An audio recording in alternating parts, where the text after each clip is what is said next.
What up? What up? What up? What up? What up, though? What's popping? What's happening? What's going on? You're back in the lab with your favorite neighbor, your man Marq Nash. He is I am he. Another great episode of Breaking Beats. Let's jump right into it. So the game recently did an interview with Drink Champs, and it's a viral clip going around where he says Kanye West did more for him in 2 weeks than Dr. Dre did his whole career. Let's hear this part of the clip, and we'll come back with some commentary. Oh, homies, I lost half of the game like that. It's crazy that Ye did more for me in the last 2 weeks than Dre did for me my whole career. Wow. Very polarizing statement there. Very polarizing statement. Said Kanye did more for him in 2 weeks than Dr. Dre did his whole career. It's saying a lot. Saying a lot, but is it saying enough? Do we need more information? Is the game out of pocket? Is the game 100% right in what he's stating here? We're going to talk about all of that and more. Let me run this 5-minute intro. Give me 5 minutes. We're going to be right back. I'm going to share the link out. Let me know where you're from in the chat. All across the neighborhood. Yeah, man. We back with another one, man. You already know what it is. It's your favorite neighbor, your man Marq Nash, Breaking Beats. Oh, yeah, we're going to talk about it, baby. We're going to talk about it. Let me run this intro. We'll be right back. Let's do it. This is my passion. This is what I love to do. But some days, sometimes, I'm just like you, man. I hate this job. Damn, I hate this job. Damn, I hate this job. Damn, I hate my job. Damn, I hate this job. I'm just like you. Damn, I hate this job. Man, I hate this job. Man, I hate my job. From a good dream I wake, sun rays on my face, planning out my day, hoping this ain't the one that I catch a case. I feel so good, I feel so straight. My manager keep calling me saying, hurry up, you late. Hurry up, you lay off. Yo, man, I hate this job. Man, I hate this job. Been trying to play it cool, but it's hard to play it off. I've been hanging on to this bullshit, cause my car still ain't paid off. I know I'm on my way up. My boy just got laid off, so y'all, man, I hate this job. Man, I hate this job. These hoes here so ratchet. These niggas here so sneaky. Y'all don't even really pay enough for y'all to only pay bi-weekly. I'm trying to double up my cash. Take this job, shove it up your area. Yo, man, I hate this job. Sometimes I wanna say, walk in and slap my boss. This shit is getting hard. Damn, I hate this job. Gotta make it out of this struggle, bruh. And I don't really mean to take it out on you. You just a customer, but damn, I hate this job. Damn, I hate my job. Damn, I hate this job. Damn, I hate my job. Damn, I hate this job. Damn, I hate this job. Damn, I hate my job. Damn, I hate this job. We're the reason why your stockholders always stay afloat. Yet I'm asking, are they hiring? Like everywhere I go, schedule will say 9, but I think it's fine if I clock in at 9:04. I work 40 hours a week plus overtime just to be bro. So y'all, man, I hate this job. Hate that I applied. So much has transpired since the day that I was high. Told me I could advance, but you were telling me lies. Gotta give your notice before I quit, but you don't say shit right before I'm fired. Damn, man, I hate this job. Sometimes I wanna say, walk in and slap my boss. This shit is getting hard. Damn, I hate this job. Gotta make it out of this struggle, bruh. And I don't really mean to take it out on you. You just a customer, but damn, I hate this job. Damn, I hate my job. Damn, I hate this job. Damn, I hate my job. Damn, I hate this job. Damn, I hate this job. Damn, I hate my job. Damn, I hate this job. You and your procedures, you and your protocol, you and your policies, none of that shit don't apply to me. You and your quotas, you and your standards, you and your 2 sick days a year. Y'all niggas bananas. Wonder why the postman's posted with hammers, going postal with Popo on camera. His wage got him enraged, stressed out, it's hard to maintain. He flips the middle, grabs his. He said, if you don't get the picture, I quit, you ain't shoot. Mother, man, I hate this job. Sometimes I wanna say, walk in and slap my boss. This shit is getting hard. Damn, I hate this job. Gotta make it out of this struggle, bruh. And I don't really mean to take it out on you. You just a customer, but damn, I hate this job. Damn, I hate my job. Damn, I hate this job. Damn, I hate my job. Damn, I hate this job. Damn, I hate this job. Damn, I hate my job. Damn, I hate this this job. Look, man, I hate this job. I put my pants on one leg at a time, just like you. I'm out here trying to take care of my family. Damn, I hate this job. It's not always glamorous, for real, but I do what I gotta do for me and mine, you know? Damn, I hate this job. Damn, I hate my job. Damn, I hate this job. Damn, I hate my job. Damn, I hate this job. Damn, I hate this job. Damn, I hate my job. Damn, I hate this job. Damn, I hate this job. Damn, I hate this job. Damn, I hate my job. Damn, I hate this job. I'm just like you, nigga. Damn, I hate this job. Man, I hate this job. Man, I hate my job.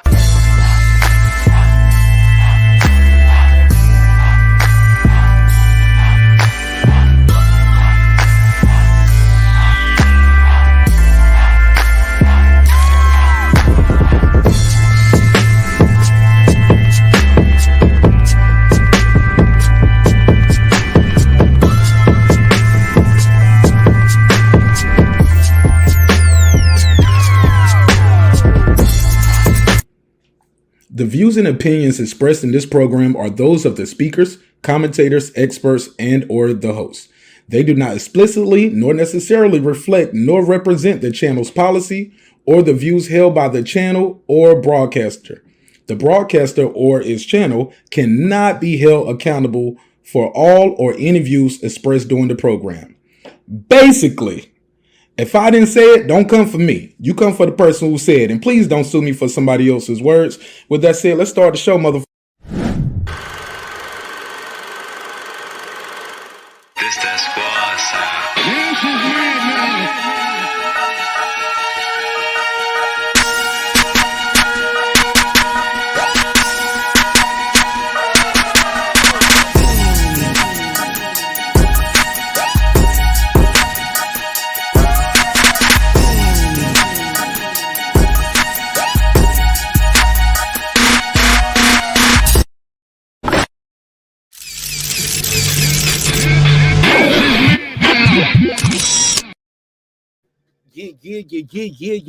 Yeah.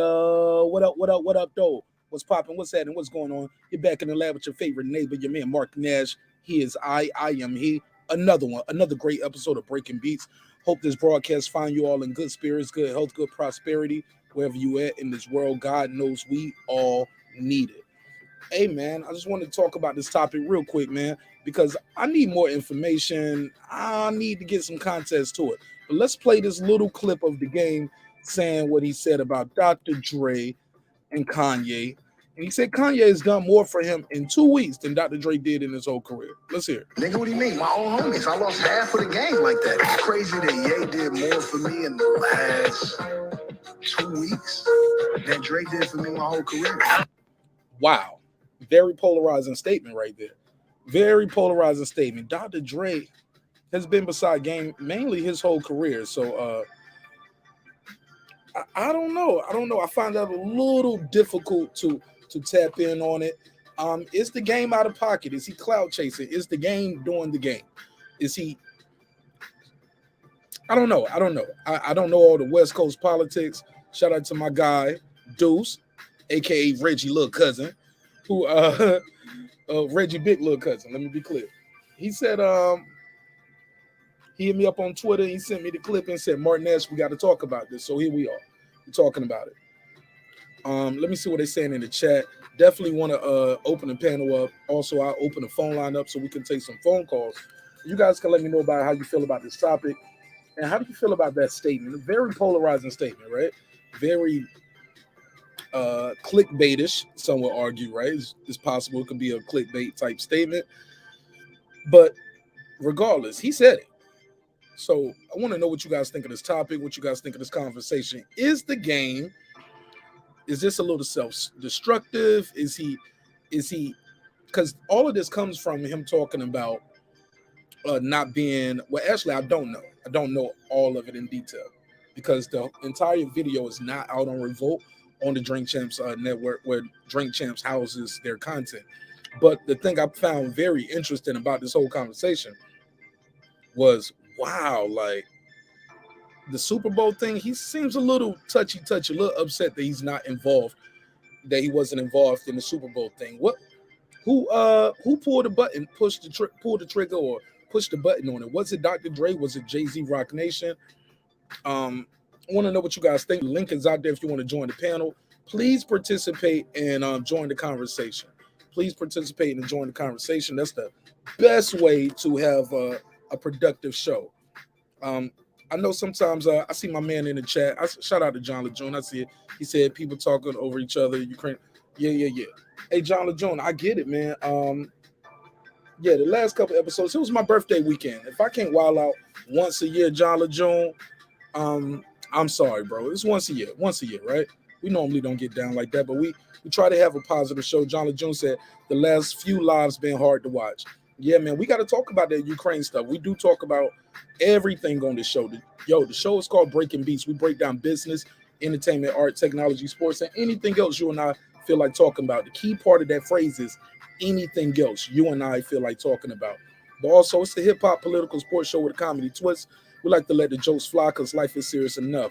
Sometimes the conversation gets very serious. So I do apologize if you personally found the lives hard to watch. However, I appreciate you always giving us another chance to provide you high quality content. So you're more than welcome to join the panel, call in, voice your opinion. And so we can get your take on it. You can add something to the conversation. Please add to the conversation. We can't get to where we're trying to get with just being in the chat, because if so, all I can do is react to the chat, and that's fine. That's fine as well. But I do apologize if you didn't like the last couple shows, and it's all good, man. We're gonna disagree. We're gonna argue. It's gonna get a little heated. It's gonna get a little touchy. Pause on the touchy. You know what I mean. Our goal is not to offend, but I am very aware that we can't please everybody. The show is not going to be for everybody. Some days, me as the host and the orator of the show, some days I don't like how it's going. Some days I'm mad at myself and disappointed myself for not being a good facilitator. Maybe I cut somebody off too much. Maybe I'm allowing people to cut people off too much. Sometimes people go head to head. I let it rock for a little bit, but at some point we got to park it, leave it where it's at, and come back with a good conversation. You know what I mean? Reggie's my guy. Reggie and I, we disagree sometimes, but I respect him as a man. I respect him as a father. Respect him as a vet. So I got so much respect for him. But we are going to disagree, and it's going to get a little heated. But like I tell you guys, as long as we keep it respectful, we can always come back and do it another day. Like we don't have to. We never got to the point of threatening, and that's why I try to make sure we never get to that part on the show where we just threatening each other. But man, I don't know what you're talking about. That other live, man, it was pretty good. We was listening to new music from the subscribers. So yeah, that was pretty cool. I got to listen to some new music from people I didn't even know did music. So that was super dope that people were able to call in and play music. Like I said, can't please everybody, but I appreciate you pulling back up. And he said, I watch everything. I'm just stating how I feel. And you're more than welcome. Hey, look, some shows would have blocked you or deleted your comment. So we still going to give it up how we give it up. It's all love. He said, I know more about boxing than any of you know. See, there we go. Now, see, there we go. But why you don't participate and join the conversation? Where's the channel? What's your box rep? You know what I'm saying? It's not about who knows the most. It's not about who knows the most. It's not about that. It's about delivering the content, deliver the message. Keeping a open channel far as, and when I say channel, I don't mean YouTube. I mean open passage of dialogue to go through. So it's all good. It ain't about who knows the most.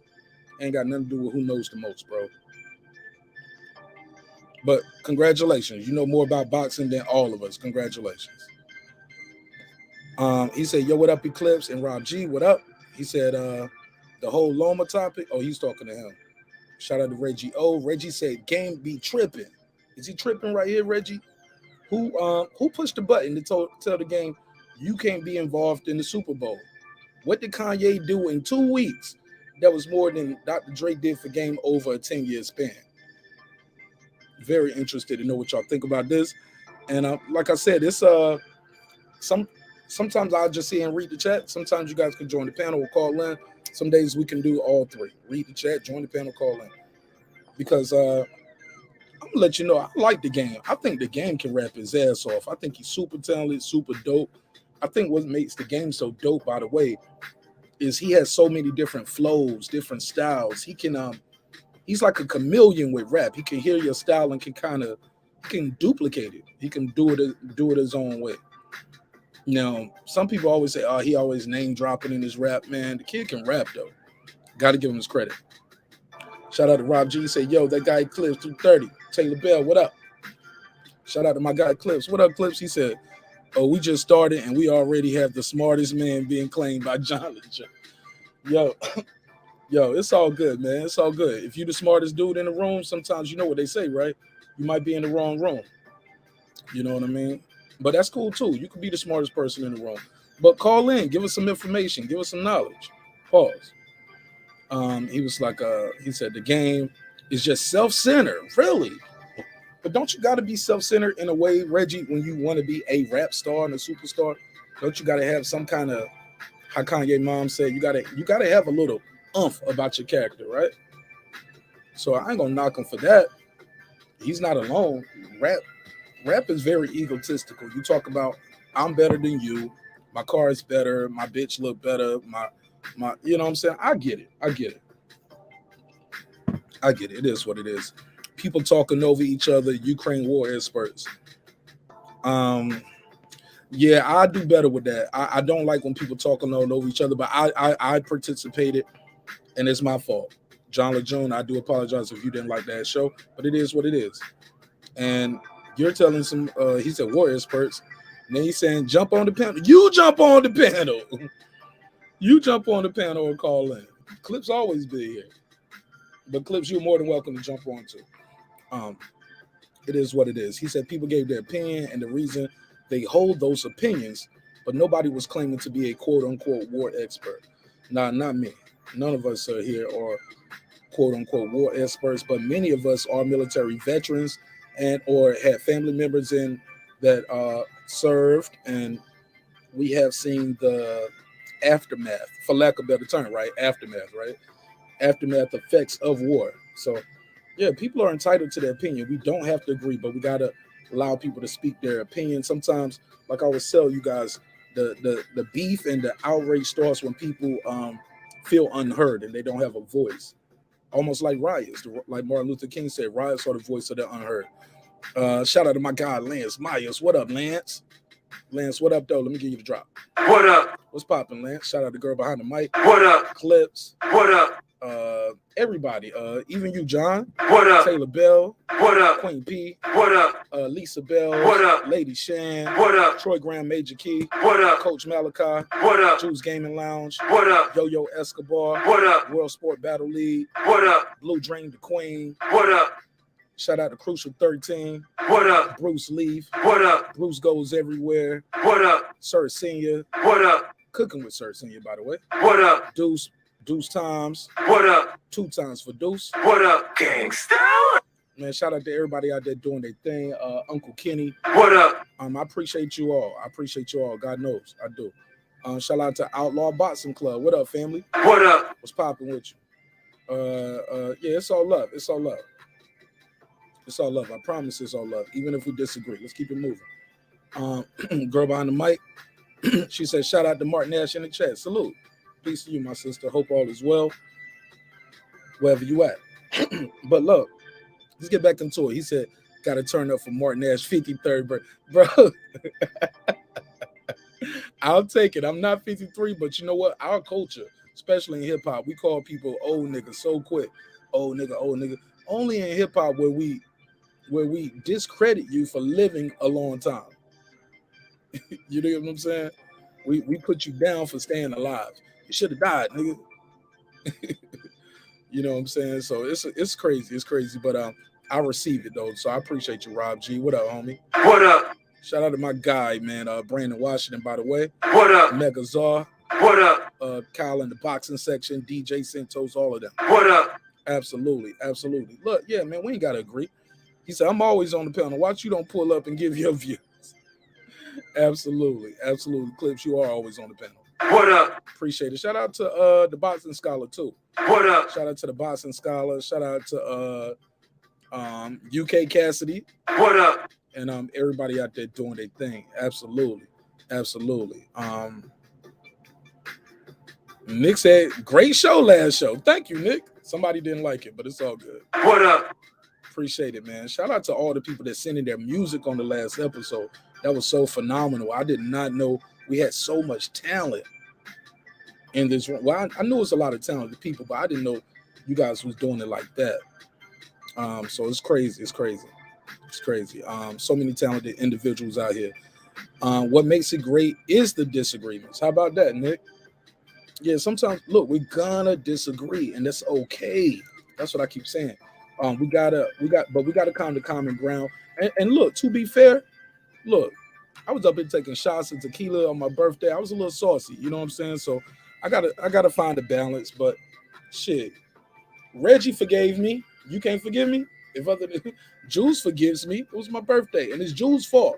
I never drank this Avion. Jules put me on to that Avion, and I sure was rocking with that Avion. Shit was dope. Shit was dope. Oh yeah, he said shout out to Marq Nash, the mods, Chad salute. Yeah, man, what's going on with the game though? He said, yo, he said, yeah, Sean Connery. Yeah, Sean Connery's band is super dope. I might need to hit him up to get a clearance. I might need to sample some of that. But what's up with the game though? Is the game once again beefing with Dr. Dre? Like, come on, bro. Like, what we doing here? Panel open, phone lines open. Brandon said he bites a lot of rappers. My boy Clip said, pause. We got to pause. Hey, look, he bite them how? I get it, though. I agree, girl behind the mic. I think the game is super talented. Super duper, uber talented. Uber, super duper talented. But what's going on? What did Kanye do in 2 weeks? What did Kanye do in 2 weeks that is worth more than what Dr. Dre did his whole career? Is the game clout chasing? Is he capping? I got a survey in the chat. I'm asking you all this. What do you think of the game statements? Is he clout chasing? Is it I support the game? Is it I support Dr. Dre? Is it hey, I just need more information? I'll share my the chat right here so you guys can see what I mean and see what the survey is saying. So far, we got some. Well, delete a couple of these things. So far, we got a survey in the chat. I'm asking you guys, what do you think and what do you believe is going on here?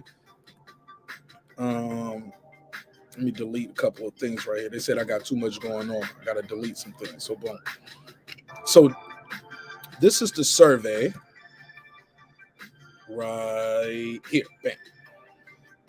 So we got, what do you think of the game statement? The game is cloud chasing. I support the game. I support Dr. Dre. I need more information.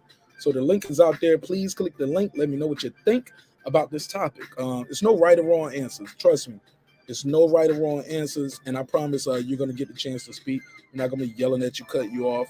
I thought we had a good show, even though it was a little touchy, a little testy at times. But you know what I'm saying? I respect Reggie. I respect the Boston Scholar, even though we disagree. The fans going, he said, yo, champ, salute to the channel in the chat. Absolutely. Thank you so much for your time. Shout out to the fans corner. Thank you for your time. Thank you for your energy. What up? Shout out to everybody in the lounge too. Absolutely. But the link is out there. I need some context to this. Or at least tell me in the chat if y'all don't want to join the link. Join the show. That's cool too. You can call in. You can click the link, or at least tell me in the chat. What is your take on this? I'll play the audio again. This is what the game said. And it's only a soundbite. It's only a short soundbite. But I want to know what y'all think of it, because this soundbite is resounding. Listen to it.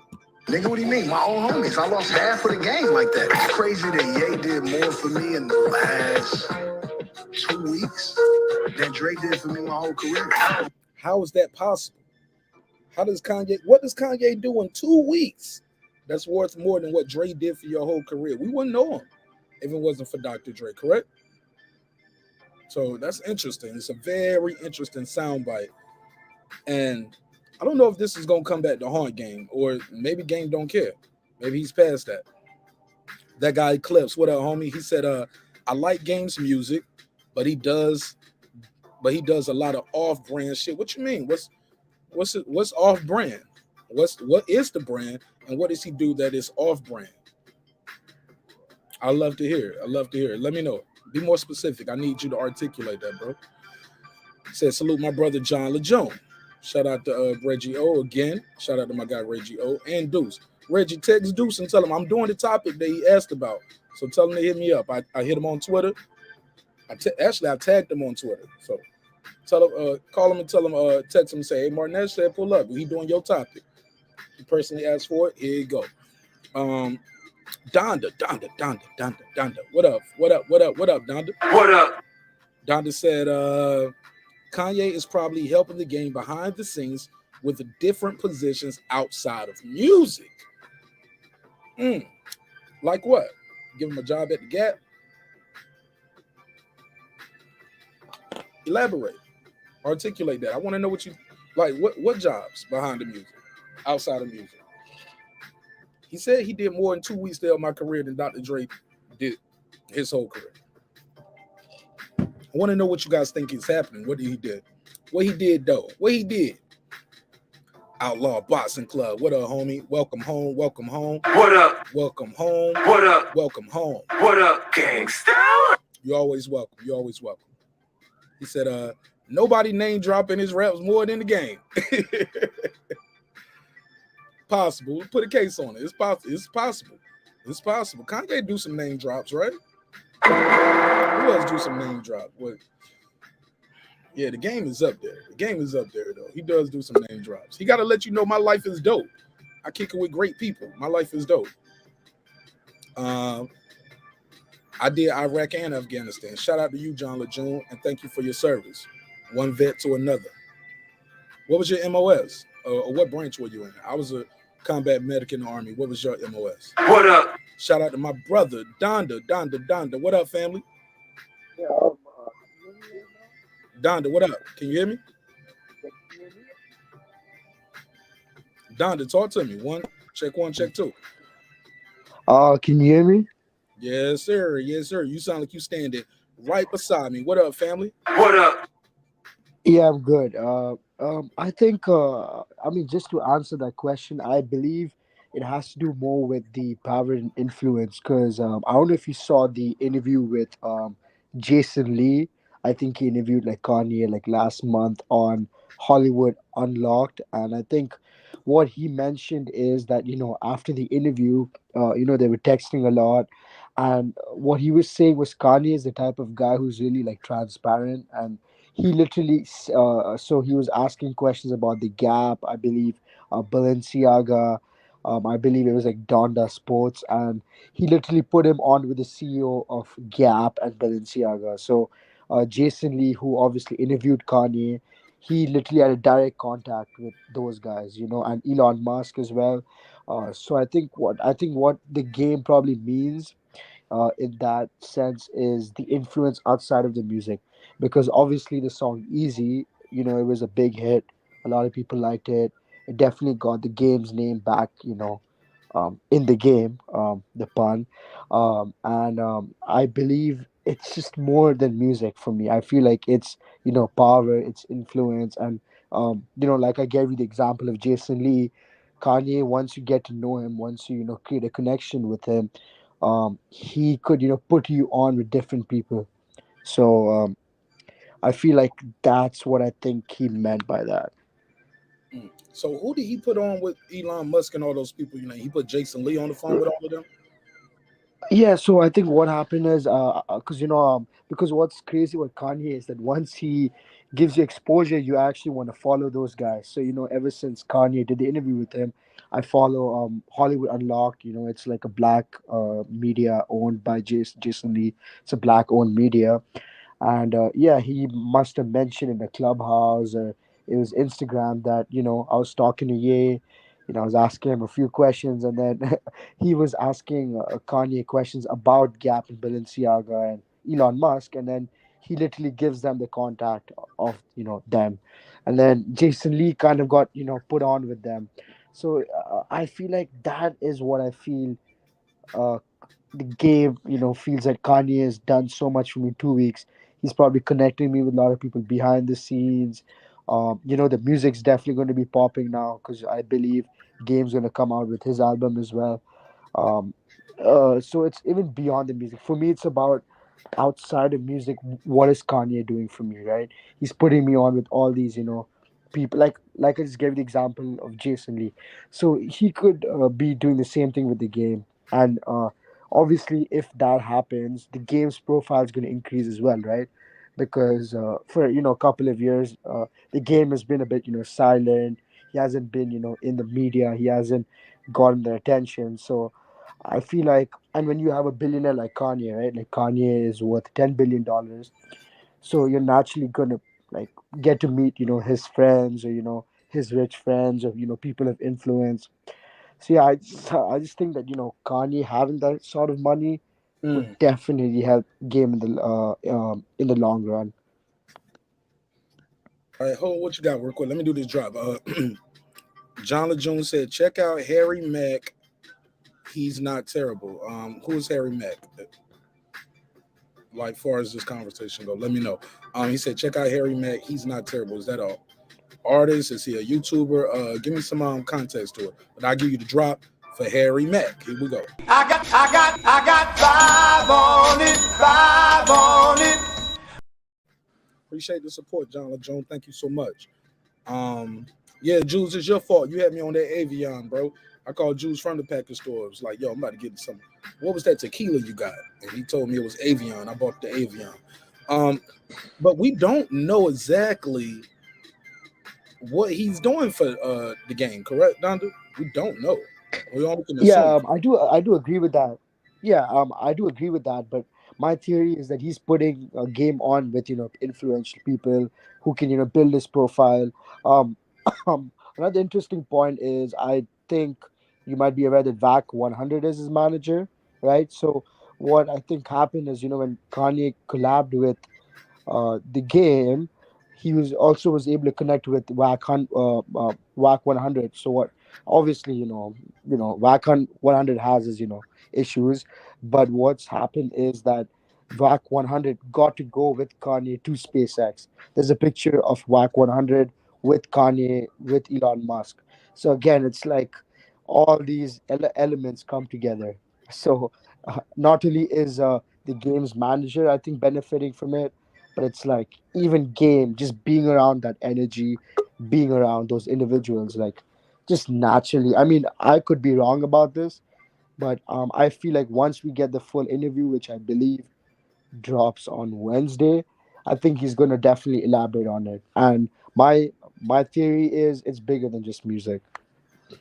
All right, we got to. I'm glad you brought up WAC 100 as well. Shout out to you, Donda. I got this audio that I'm gonna play from WAC 100 and what he had to say about this topic. Before I do that, let me let my guy Deuce Times. Deuce Times, thanks for sending me the clip on Twitter, and thanks for bringing this topic to the neighborhood, my brother. Welcome home, welcome home, welcome home. What's your take on this topic? What's your opening statement, Deuce? Before I go to the WAC 100 clip. Well, man, like we was talking about, what's up, man? What's up to everybody in the chat before I even get What's up? going? Hey, Welcome. before, like you talking about before, man, there's a lot of people Dre left behind, and like I say, this is one of these guys. Game was not without fault. Game did a lot of sideways shit, a lot of misguided shit, but you know what I mean. A lot of people hold Dre to that standard, like Diddy and Jay-Z and all that shit. Like they still got people they take care of and hook up with shit and put in position for shit. They still got people out there they do that for. And it's like Dre, he just use you up and keep going, in my opinion, bro. So, Ye made a met. We don't know what he's talking about with the position you put him in, but Ye may have put him somewhere that he feel like is more benefit to him that Dre ever did. You know what I mean? Do you have any example or anything that gives you that a reason to believe that? Believe what? The statement that you just made, where Kanye put him in a position that Dre wouldn't, or Dre I uses said people. may have. You know what I mean? Yeah, Dre made him a star, a household name, but you know what I mean. That don't pay the bills. Being a star don't pay the bills. So all this crypto and all these backroom deals these guys be doing. You ain't better put them in position for that. Why do you say Dr. Dre use people up and move on? Like he's still down with Eminem, Snoop, right? These are people that he helped years ago, right? Man, it's a lot of people that put Dre in the position that he's in, and only certain few came with him, or he Elaborate. Go still for it. deal with it. I'm not being argumentative. I just want you to elaborate. Go for it. Like it's just like certain people, like a lot of people that help him make beats, that wrote songs for him, make deals for him. There's a lot of heads. You know what I mean? That's not around. That's Did they not with a billionaire Dre. did they get paid for their work or no? A lot of people say they didn't. You get credit. You know what I mean? Interscope like a Yeah, big yeah, that's true. Interscope. Interscope is a big conglomerate entity. You know what I mean? They got people on payroll. You can go to Interscope, get a stipend, all this and all that. So that's why a lot of people stay at Reno. You know what I mean? So if people say they didn't get paid, people say I made this, people said I did this for Dre. A lot of people, bro. A lot of people. I mean, I just want to add something, and this is not disrespect to Dr. Dre because I love him, but if you guys watch an interview that Tupac did, when they were having their issues at death row, he was basically trying to say that Dr. Dre is not all that. He's like, a lot of people are helping him with stuff, and maybe he's like not giving them the credit. So Tupac, when he had his issues with Dr. Dre, kind of did mention that Dr. Dre is not all that. If you guys want to go, you guys can check out the interview I'm talking about or something. So I guess there has been, rumblings of, how much does he actually do? I mean, I'm sure he produces a lot of the music, but there could be times when a lot of other people are doing the work and then he's just like, taking credit. And then you guys have to also realize that he worked with, I think, Jimmy Iovine, right? I feel like they were, part of they were basically partners, right? So if you guys have seen the documentary as well, Defined Ones, so that could be like another theory. Maybe Game was saying that when I was with Aftermath, Jimmy Iovine might have had way too much influence. Dr. Dre might not. So I mean, there's just a lot of theories that are floating around and kind of have in the past as well. But here's the thing. Part of me being the executive producer, I don't have to push all the buttons. You get what I'm saying? I'm the executive producer. I ain't got to push every button. I ain't got to make every beat. I can do the loops. I clear the sample. I own the studio, things of that nature. Yeah, That's the executive part of producing. So with that said, right. and I know this sounds so dumb to some people, so basic. Man, we're in the wrong head. Let me put on. Y'all know what it is. Red Bucket Nash. Let's do it. Um, You got to get the bucket hat. yeah, red Bucket Nash. Red on my head. I'm back for the bread. Let's talk about it. Um, is it possible though? I'm gonna just matter of fact, let me just word the question this way. It might be a dumb question to some people, Deuce, but I gotta ask. Why not just sue him? If the guy owe you bread, he ain't pay you your bread, why not just sue him? I Go ahead. just think that It's like we way too petty. I I, don't think I you said should Deuce, be but go doing ahead, that. Donda. Donda, you answered, then Deuce, then Reggie. Go ahead. Go ahead, Donda. I just think I personally don't feel it's a money issue because I feel like the game was paid, right? If his thing is, oh, Kanye gave me a lot of money for Easy, which is one song. I don't think Game. I mean, let's be honest. Let's give Dr. Dre his due. He did definitely put Game on because I believe the early 2000s to 2010. I mean, Game was dominating. Like, let's not get it twisted. So.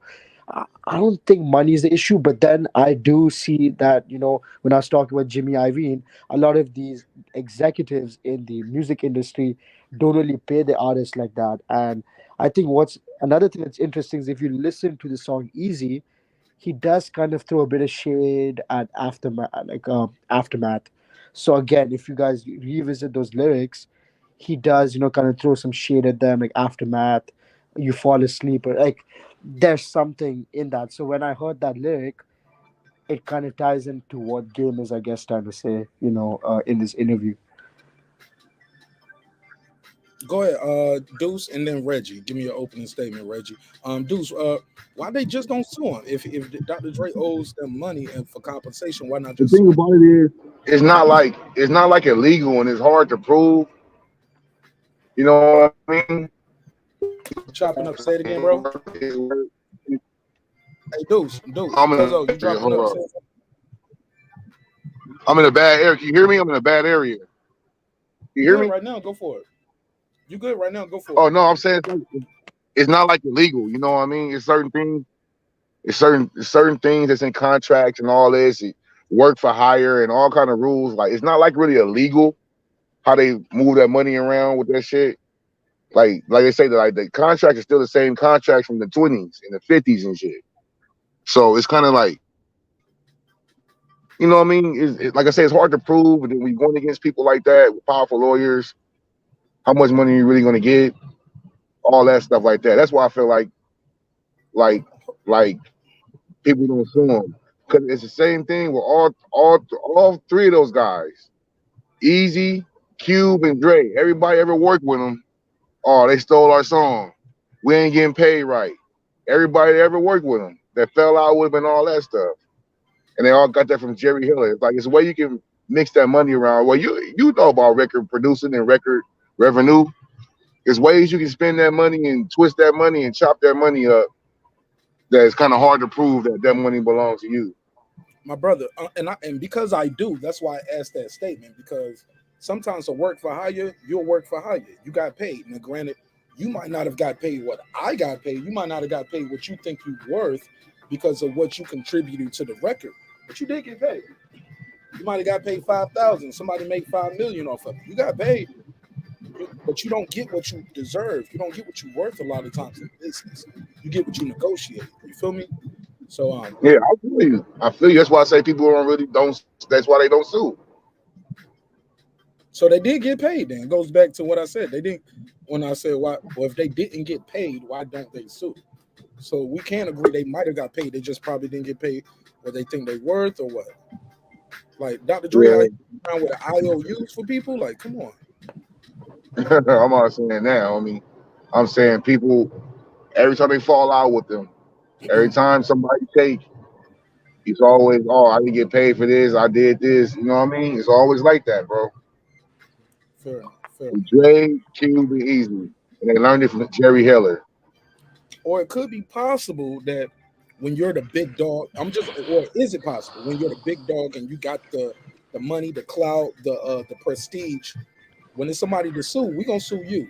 If I hurt myself in Walmart, I don't sue the cashier who mopped the floor and then put the sign down. I sue Walmart.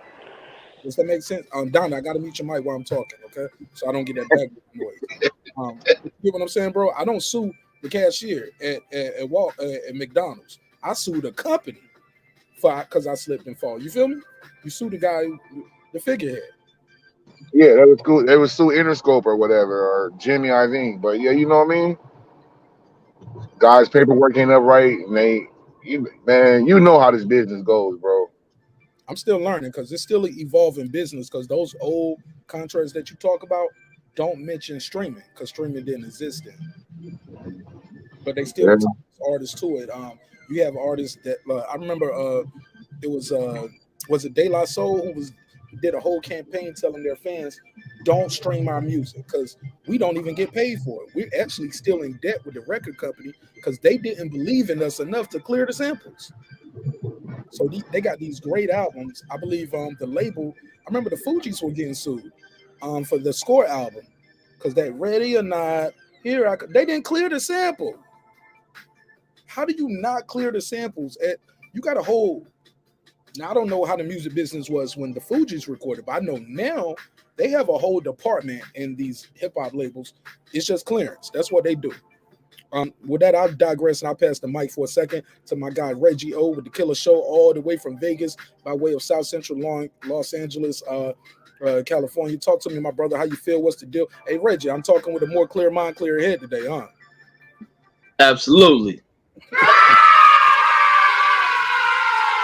Hey, look, I'm trying. Look, John LeJune started off the show with, man, these last couple lives been hard to watch, Marq Nash.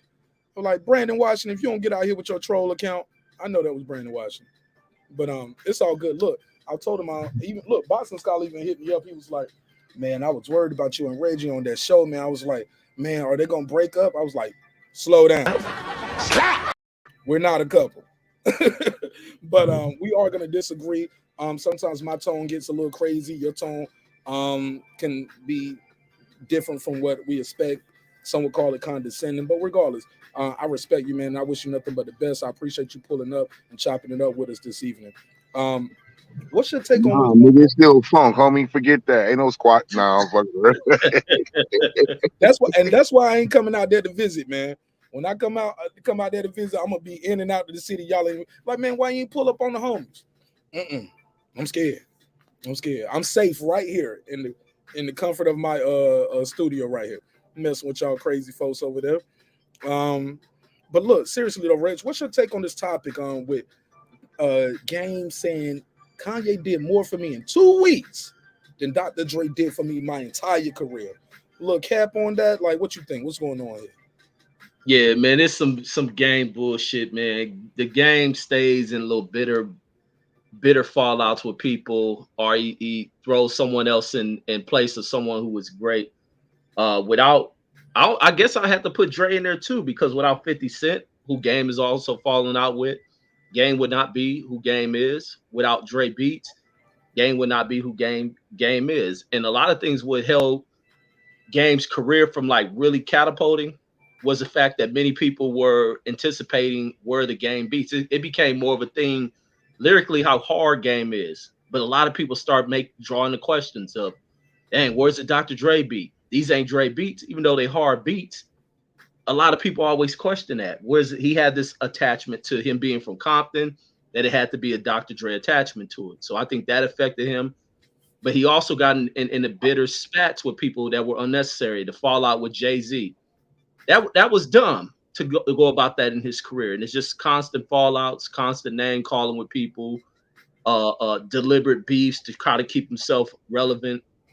And he's kind of at this back end of his career to where it's really a roller coaster. And then his attachment to Whack 100 don't make things too much better. So ain't too many people that really want to touch the game of prominence or of note besides a Kanye West, who's probably willing to work with anybody out there. But to say Kanye's done more for his career, what has Kanye done? Has Kanye produced platinum album for him yet? Has Kanye catapulted his career from where it is now? I don't think so. I think it was just a shot at Dr. Dre. Let me play this little clip for Whack 100, and we'll come back with some more commentary. Let me make sure this is the right one. Second album, it was on. Here we go. He did more for Game in 2 weeks than Dre did. Well, I mean, let's just be truthful, right? Right? Dre was pretty much around how many albums? One album. Down one album. Remember, Doctor's Advocate. That was the second album it was on. Right? Yeah, so y'all we don't take nothing from Dr. Dre, bro. Game don't take nothing from Dr. Dre. All Game was saying is he ain't saying Dre never did nothing for me. He didn't say that. He said Kanye has done more for me in the last couple weeks than whatever did for me in my career. Stop right there. Stop right there. He said then whatever. He didn't even say his name right there, but I get it. But Whack trying to clean it up. He's trying to clean it up for him because Gang was probably drunk on that motherfucker. He got a little funky at the mouth. Fair enough. But we're gonna break it down. Let's play some more of this. He never did nothing for me. He didn't say that. He said Kanye has done more for me in the last couple weeks than whatever did for me in my career. That's all he's saying.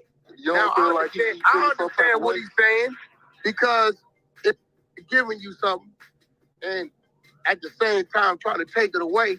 And because he stood on his own too for who he is and created his own movement and was spending his own money.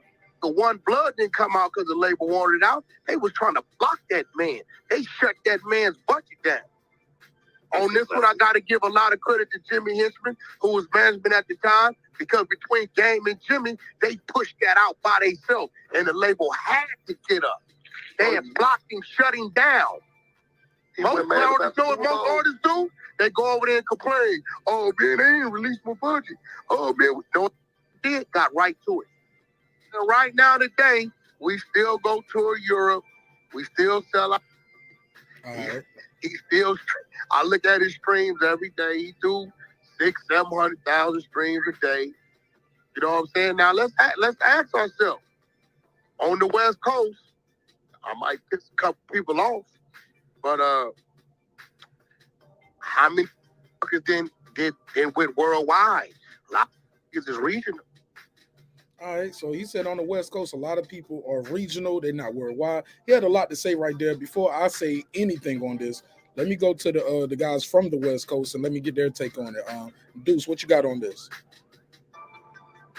What you think about what Whack 100 said? Man, Whack, man, he's trying to, excuse me. Whack trying to clean it up, bro. He's trying to clean it up for him. That's all he's trying to do. What's the clean up if he's telling the truth? Game wasn't supposed to say that out loud. Even if it is true, he don't supposed to say that. Yeah, bro. We all know there's a public face and a private face. And Game wasn't supposed to say that out loud. You know, it's drink champs, yo. Everybody get in there and get drunk. So you know how they do that shit on purpose, bro. Get you drunk, get you loose at the mouth, and see what's gonna happen. He said, I'm with Fig. Who's Fig? I don't know what that is. You talking about JT, the bigger figure. I'm with the Bay. It's a rapper from the Bay, and you know what I mean. He started Game. Game went to the Bay and made an album out there or whatever before he was with Dre. So when he say he blew it, who blew it? He talking about Dre blew it? I mean, talking about he said I'm with Fig. So is he saying he riding with the Game or he's not riding with the Game? He's not right. I don't think JT and Game and him is still cool because he had Game's masters and all that from his early shit. I think he sold it to E1 or Koch. They were saying for like $250, and he put an album out when Game was hot and shit. So them niggas got a little beef and all that. Okay. Go ahead, Reg, and then we're gonna go to Donda after you. Go ahead. Because you was it the question about where he was saying about local LA rappers or just local rappers? You can whatever part of the interview you want to expound upon, you have the floor. Yeah, I agree with my cousin about what Whack was doing as well, that he was trying to clear things up, which I think I was shocked to hear Whack try to clean anything up. I'm used to Whack being in dramas, but he was definitely cleaning that up. And it's a possibility that Gang was speaking based on him being drunk on the show. But the thing with Whack saying about a lot of West Coast artists being locally based artists and not so much global stars is kind of true.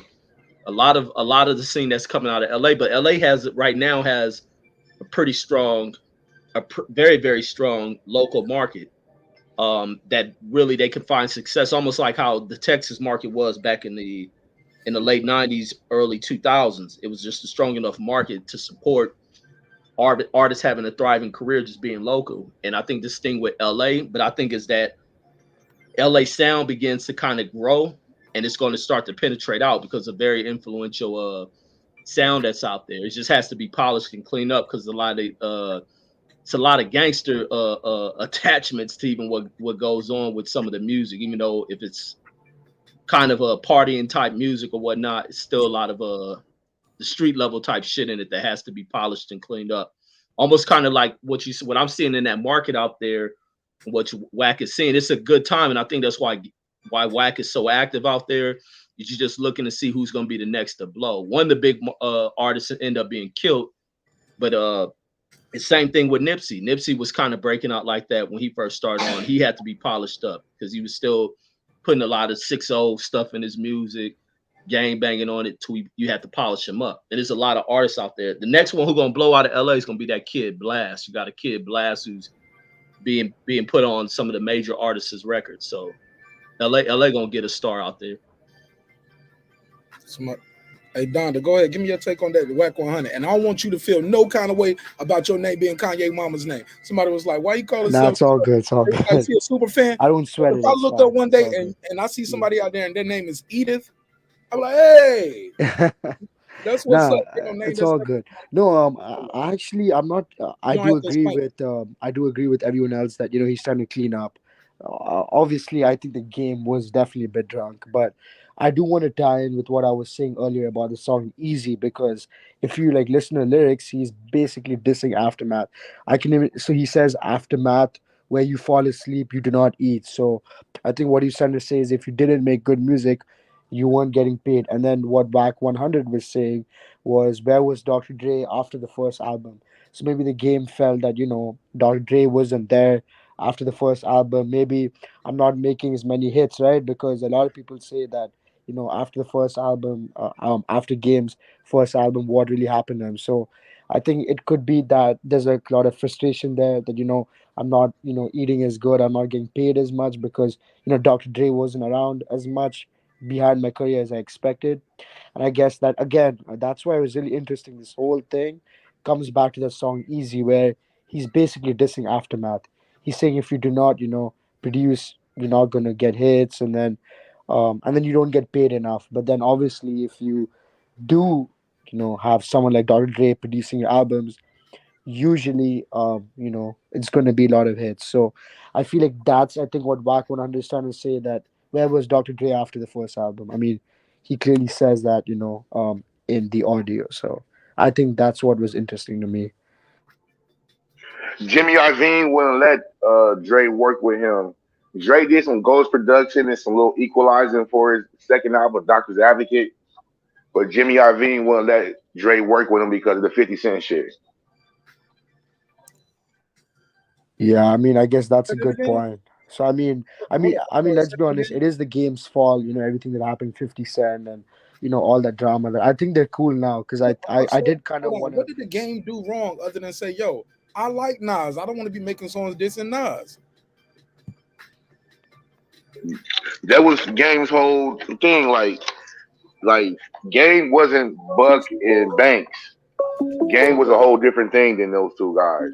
And he's a better rapper, arguably, right? Let me get this one. Damn, somebody what line are they calling?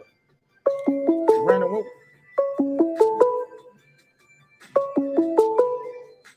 it's Brandon, but it's not letting me answer. Hey Brandon, what number did you call, bro?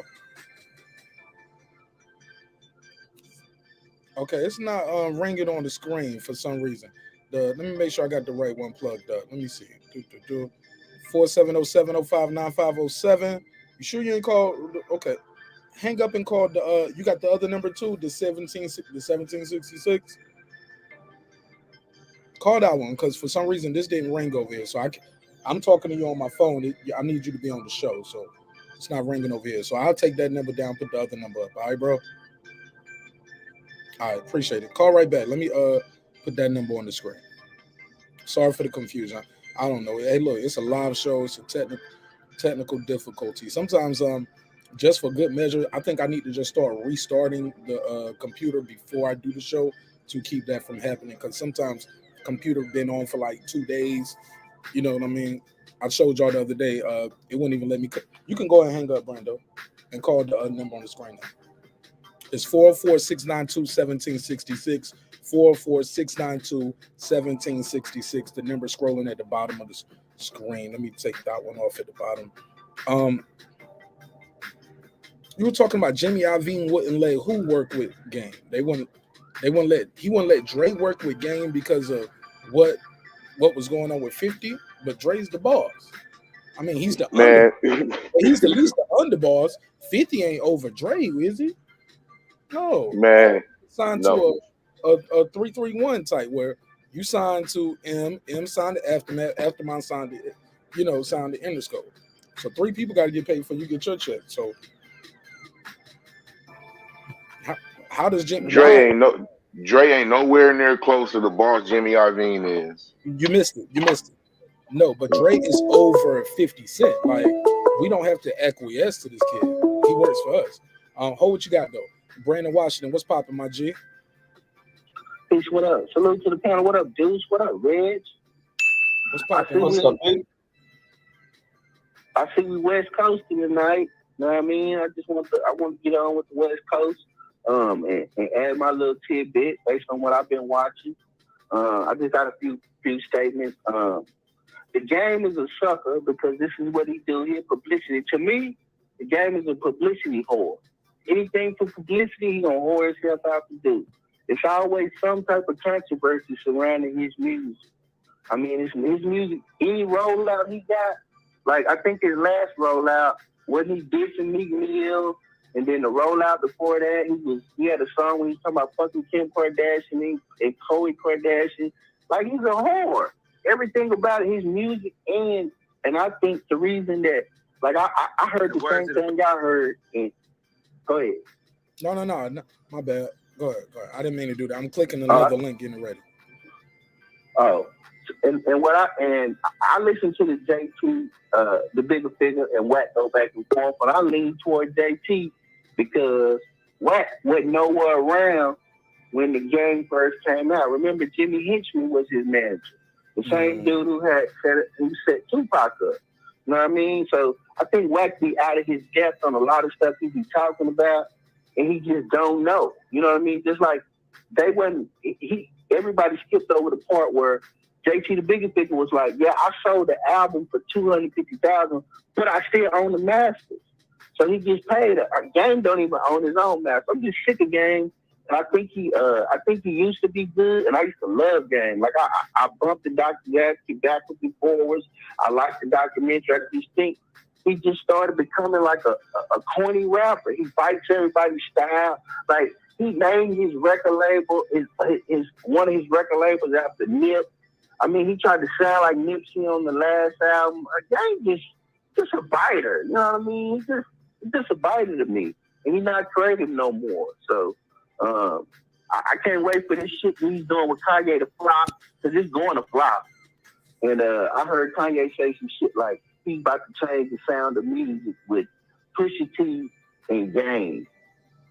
Yeah, right. But outside of that, that's all I had, man. Wow. Okay. You said a lot right there. To unpack. You gonna stick around for a second? Let anybody reply to that? Got a second? Yeah, I'll stick around for a couple minutes. Yeah, Go I ahead. want to hear the West Coast get out. Deuce, Donda, Reggie. Anybody want to react to Brandon Washington on the call? I do agree with you about the game, doing a lot of stuff with publicity. If you go over his career, like he did say the stuff about, Kanye's wife, and then, years later, they're all good.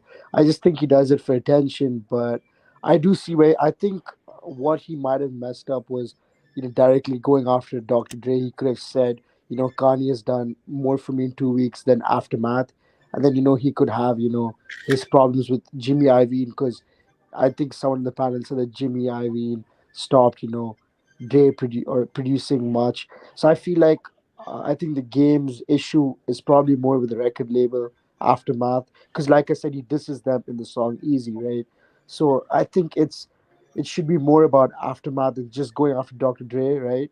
Because I mean, Dr. Dre did put him on, right? So I think the game does it for attention, but like just like the game, a lot of artists even today have issues with record label. Like even Kanye, right? Like he mentioned that artists get only 12% of what of the streams they get. So if let's say you're getting 1 billion streams, someone like Kanye is getting like nothing out of it, and then these record labels just completely take advantage of all these artists, and through the contracts they signed, they don't really value them. They don't really give them what they're worth.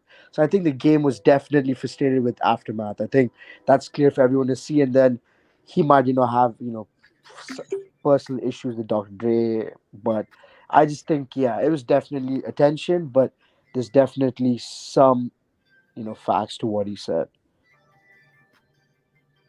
Interesting. Okay, well look, go ahead, pass it around. Deuce, Reggie, y'all want to react to what Brandon on the phone had to say? Go ahead, Reg. No, I had nothing else to respond to it. I think Game does do a lot of petty shit. I think Game could have just stuck to rapping and kept it rapping because lyrically Game is dope. Concept wise, I think maybe Game lacks some creativity sometimes. Maybe that's why he injects having to diss people just to create some excitement and buzz around him. He think drama sells, but I think Game could have just stuck to rapping and did more thorough and thought out albums. Because sometimes he's all over the place with albums, like the what was his first album? What's the first album? The documentary. The documentary.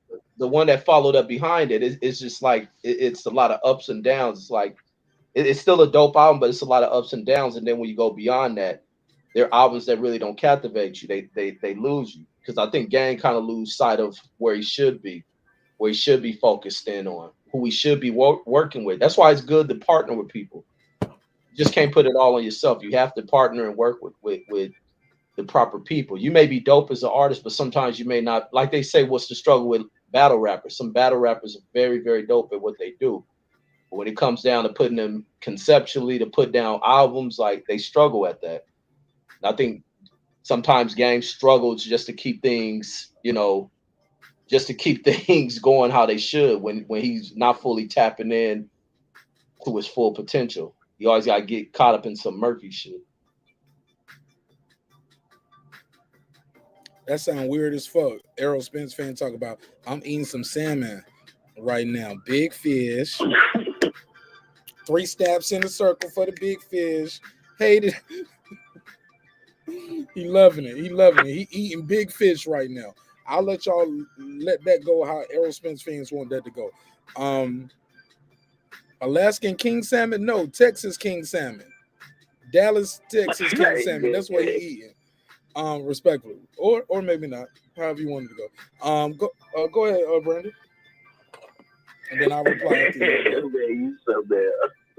But back to the game. No, I think the game, I mean, he really did bring attention back to the West Coast. I mean, when you, I just think he wanted his opportunity about beef with everybody. I mean, you name him, he had a beef with him. He beefed with Yuck Mouth. He beefed with, I think he beefed with Spice One. He beefed with, you name it, he beefed with him. I mean, every time you look up with the Game music, and not only that, like Red said, he will not make a coherent album. His albums are all over the place. Got Jesus Piece, where his Jesus piece that he wears around his neck has a Jesus piece. You got Born to Rap. You got fucking the documentary too. You got fucking what's the one? The Compton, the one that I mean, Gang got 19 fucking albums. He's just all over the place. And not only that, he don't know who he is. Still ain't. Game is really a real West Coast legend, but he's not acting like him. He acting like a fucking little ass kid. You know what I mean? He ain't like a little kid instead of acting like a grown ass West Coast legend.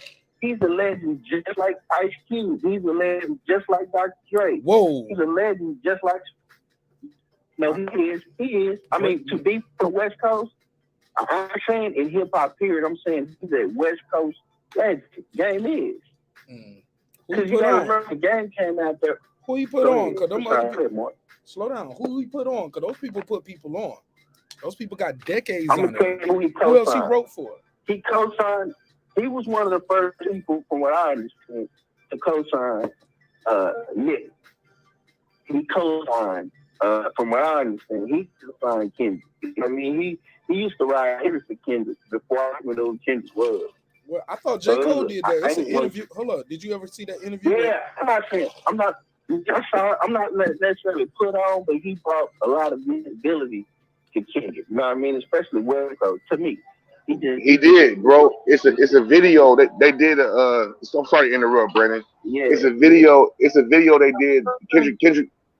Kendrick Lamar had his chaining day. Remember Kanye had his chaining day when they gave him his Rockefeller chain? Yeah. Kendrick Lamar had one with Dre, Snoop, and Game right there. And they gave him his little aftermath shit. He done hit at that point. What Game gonna do? It's Snoop, it's Dre, it's all the top dogs. Game ain't fitting with that. Like, of course he got to fall in line. Facts. If Snoop and Dre already giving it to him. J. Cole don't put it on the phone like it. Kendrick was that nigga already at that point when he did this little chaining day. He already had his. We knew who Kendrick Lamar was. It was just it was what was that SOBs or something where they did the concert, and I remember that because Kendrick cried and everything. I remember that. I remember watching that shit right when it happened. But I'm telling you, that shit was cool. Kendrick wasn't the nigga on the phone telling Dr. Dre you gotta sign this nigga. Where's all the records that they did together, like leading up to that? Because rigor mortis was done. Like he was already that section 80 shit was already out of there. Or am I wrong with my timeline? Yeah. See, I think that section 80. I was up on Kendrick. I got up on Kendrick because on that section 8, I think they had Bible on the Dash with Gunplay. And Gunplay was like scorching at that time. I don't know if you listen to Gunplay, but I listen to Gunplay because I listen to Rick Ross. So you listen to, you catch. So that's how I was first introduced to him. That Bible on the Dash. I think that's the name of it with Gunplay. But I just think Game squandered his opportunity. I mean, Game done had lawsuits where he got accused of, I think Game. Matter of fact, don't Game owe some woman like $7 million or something like that? Ain't she garnishing his publishing and that kind of thing? And I mean, I just Game is fucking a degenerate to me now, man. Game had the West Coast. I like Game music. It's just sad that what he's become because he should be taking his place. Like I said, amongst the legends, and he with this fucking tomfoolery, like. You see the clip of the Jig Trap interview. He thinks he's fucking Kodak Black. He got a fucking mask on. I mean, what the fuck is wrong with you, man? Dude, you 40 years old. What the fuck is wrong with you? Why do you want to perpetuate this image? I guess whatever. I don't want to rant. Go ahead, y'all. I'm sorry.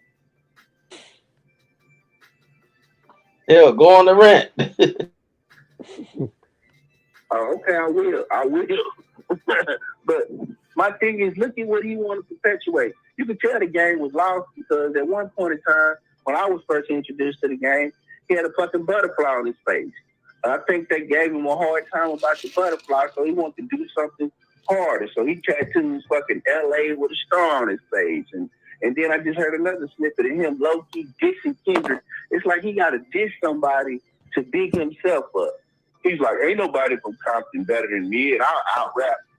Say, bro, you not better than your music ain't better than Kendrick's music. That's two different things. I'm not even respectfully. Those two different things. I can rap better than you. You're rapping I can rap on better your than music. you, or somebody make a better song than you. That's two different things. And what's wrong with having confidence in yourself? Uh-huh. But you disrespecting, but you low key disrespecting Kendrick. That's a shot. When you don't even have to, you don't have to word it like that. You could word it like this. Hey man, that dude is a great lyricist at what he does, and I'm glad he's from the hub, like I'm from the hub. But I put my money on me. Okay, but now you bring in Kendrick. Hold on, slow down. Now you just brought Kendrick into it. Did he say I'm better than Kendrick Lamar, or did you say I'm the best? Yes. I thought he said. I thought he said I'm the best. He said the clip I heard. He said he's better than Kendrick Lamar. He said Kendrick's name. Okay. And what's wrong with saying, hey, I'm better? I think I'm better. Because that's not classy. Why do you pick a dude from your hometown? See, this is my thing. Because you look at this man as competition and you think he's a threat. So that's why you said his name. It's the same game that 1 minute telling Jay-Z suck his dick on stage, 1 minute talking about doing freestyles about fucking Beyonce, and then the next minute he loves Jay-Z. It's like the dude bipolar, like some old dude. You know, that's what I see from him, and I just get disappointed at the potential that I know he had. The dude can rap, like he really can rap. He can rap his ass off. What we hear? Maybe we're judging him in a microcosm, like in a macrocosm of his whole career, but really each song, each statement is of his own. It's of his own fruition. I remember Jay-Z said, he said, it's just my thoughts at this time, just how I'm feeling right now at this time. How many times have we, other than Reggie, how many times have we said things that we say, you know what, I was wrong about that, and I apologize.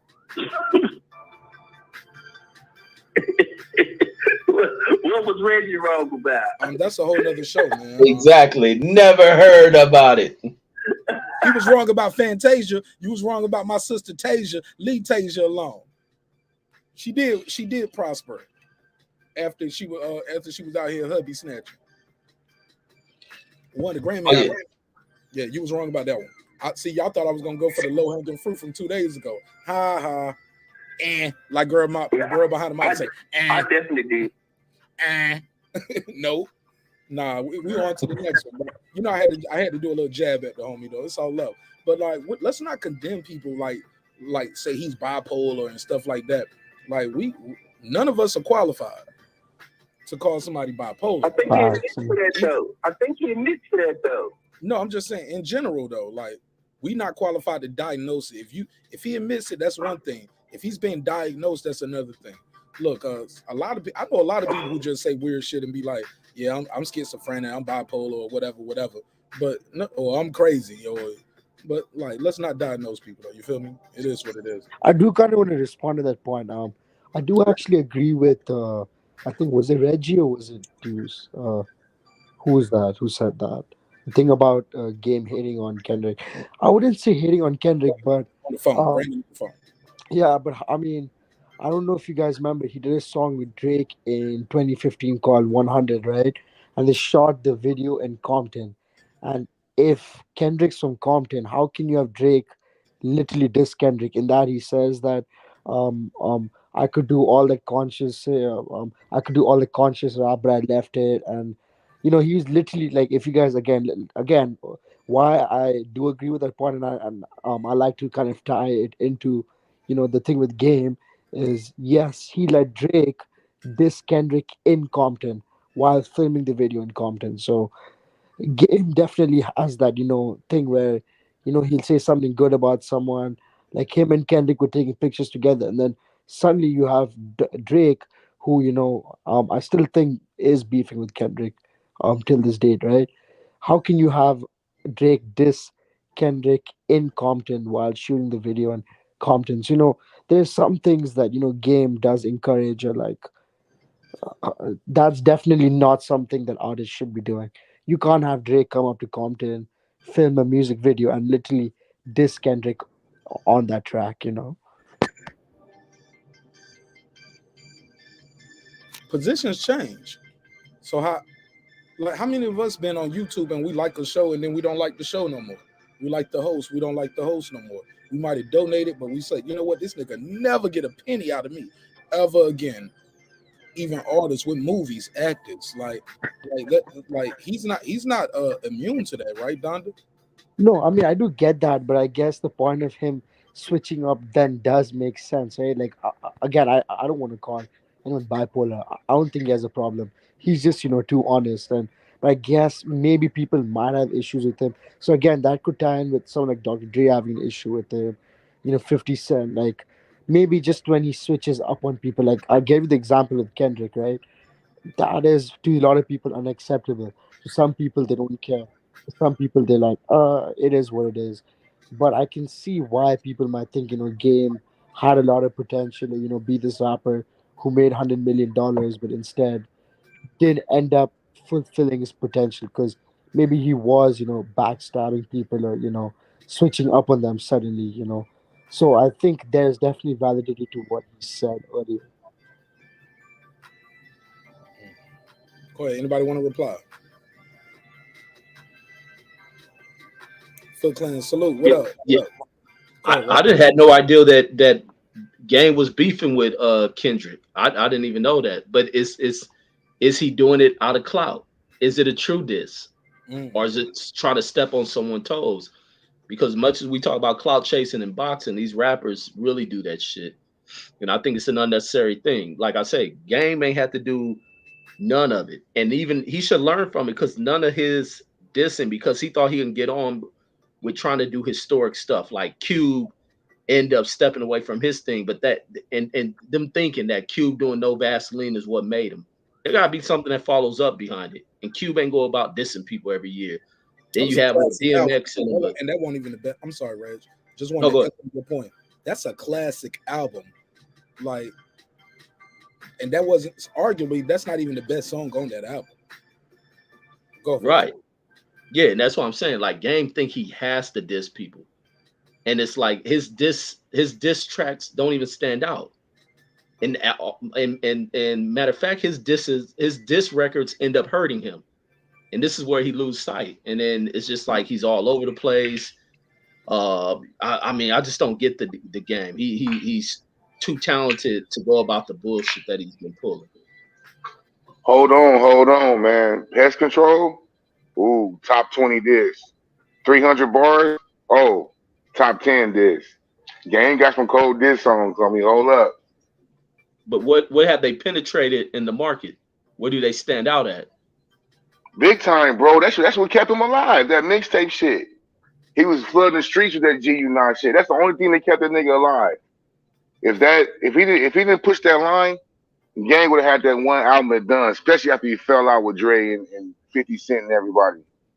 Gang would have been done if he didn't push that line. You heard Whyte say he pushed that One Blood shit. That was them themselves. You know what I mean? That mixtape shit Gang was doing, all that GU9 and the red one, like he had shit that was pumping on the streets. Niggas listen to Game more than they do listen to Kendrick. So take that. Bro, I gotta disagree with Whoa, that shit. there we go. I gotta disagree with that, bro. Ain't nobody listening to Game more than Kendrick. Kendrick is one of the top guys that's out here. And even I was speaking about earlier with the Super Bowl thing. About could he be bitter about not being invited to the Super Bowl? Could it be issues that he's seeing Kendrick being the representative of Compton? Did he feel that he was upstaged on that? But Game has to face the reality of where his position is. And also maybe sometimes it's hard to want to collaborate with somebody like Game. You go into collaboration, Game doesn't know how to work as a team player. He has to be the one at the forefront of things. He may not like the way y'all want to do this. You have this stage. He has to go about having further inputs as if he's the keynote figure in the event. Like he may just be one of these guys that you just don't want to work with, and you just tell him, man, you're talented enough to go about doing this on your own. You just don't fit the setting for what we have here. Like, I mean, but man, that was all made up, bro. His whole career is him being. Dude, slow down. Nah, Slow down. no. With the Super Bowl thing, was no need of bringing this dude. Like you can't work with a dude like that. Dre has to work with people that are gonna be more professional about stuff. Even if you're a street cat, you still got to be controlled about things when you go into certain settings. And I don't think Game is one of those cats that will work well with Dre. And that's probably why Dre has kind of branched off that affiliation he has had with Game. Game stays in conflicts with people that Dre finds as, a viable business people to work with or partners to work with. And sometimes Game puts you in a position where you got to make a choice. Sometimes those choices lead to where you just got to end the relationship with Game. And Deuce, before you reply, I just want to ask Reggie, like, when you say those things, like, are these Reggie facts, or are you just going, you just making a calculated assumption or guess? No. When they Reggie facts, they 99.9% right. But my thing is just going based off of patterns you see in the history. You can always speculate on things. Fair enough. Go ahead, Deuce. No, I was saying Reggie made all that shit up. Game whole career is about collaborating. If you didn't collaborate with 50 Cent, you never even heard of Game. Yeah, and he Reggie made all that up. with him. He immediately fell out with him, bro. I cut him off. I made him stop so he can talk. I'm gonna ask you to do the same respectfully, Reggie. Because 50 Cent kicked him out the group. That's why he fell out with him. When he supposed to kiss 50's ass, he didn't even know 50 Cent. But yeah, Game, every album he has 1,900 features, 17 different producers. Game's all about collaborating. Go ahead, Reggie. I just didn't want you to cut him off, Reggie. I asked him not to cut you off. So just trying to when I thought he made the statement, I thought he was making it as a rebuttal statement. But who are the people that Game is collaborating with? Where are the big names that he's collaborating with his major associations in the game, and these are consistent associations. Who are they? He has collaboration with everybody in the fucking game. Most notably, right now, Kanye West. He has collaboration with everybody, bro. Everybody. And name who else? Kanye working with every crazy motherfucker that exists. He ain't working with Marq Nash. Man, he'll work. He working with Hit Boy. Go do some crazy shit. He'll work with you. I did some crazy shit with y'all on this show the other night, but it's all good. John LeJune pulled up, told me it was the worst show. He said these shows been getting hard to watch. I thought we was doing good, man. Shit. I just got my notification from YouTube said we hit 1 million views over the last 4 days. So this is a major milestone for us on this show. So wow, that's amazing. Us, you know? And I feel like we're doing it the right way. Like I'm really on the show. That's a shot. You know what I'm saying? Like I'm not just up here playing audio of somebody. You know how they do those digital audios, saying, you know, that digital audio of basically they highlight an article, play that audio, and just put some screenshots up. Like, nah, we up here doing a live show, yo.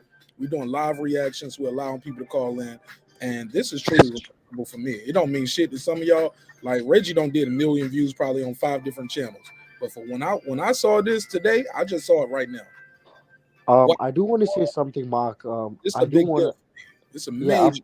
Going forward, my new name is Million View Marq. Don't call me. No, I'm joking. Don't call me that. Please don't call me. I kind of want to give you your props because let's be honest, on YouTube, who's doing what you're doing, right? Like, I think it's really a new concept, you know, having someone do like a live and show on YouTube.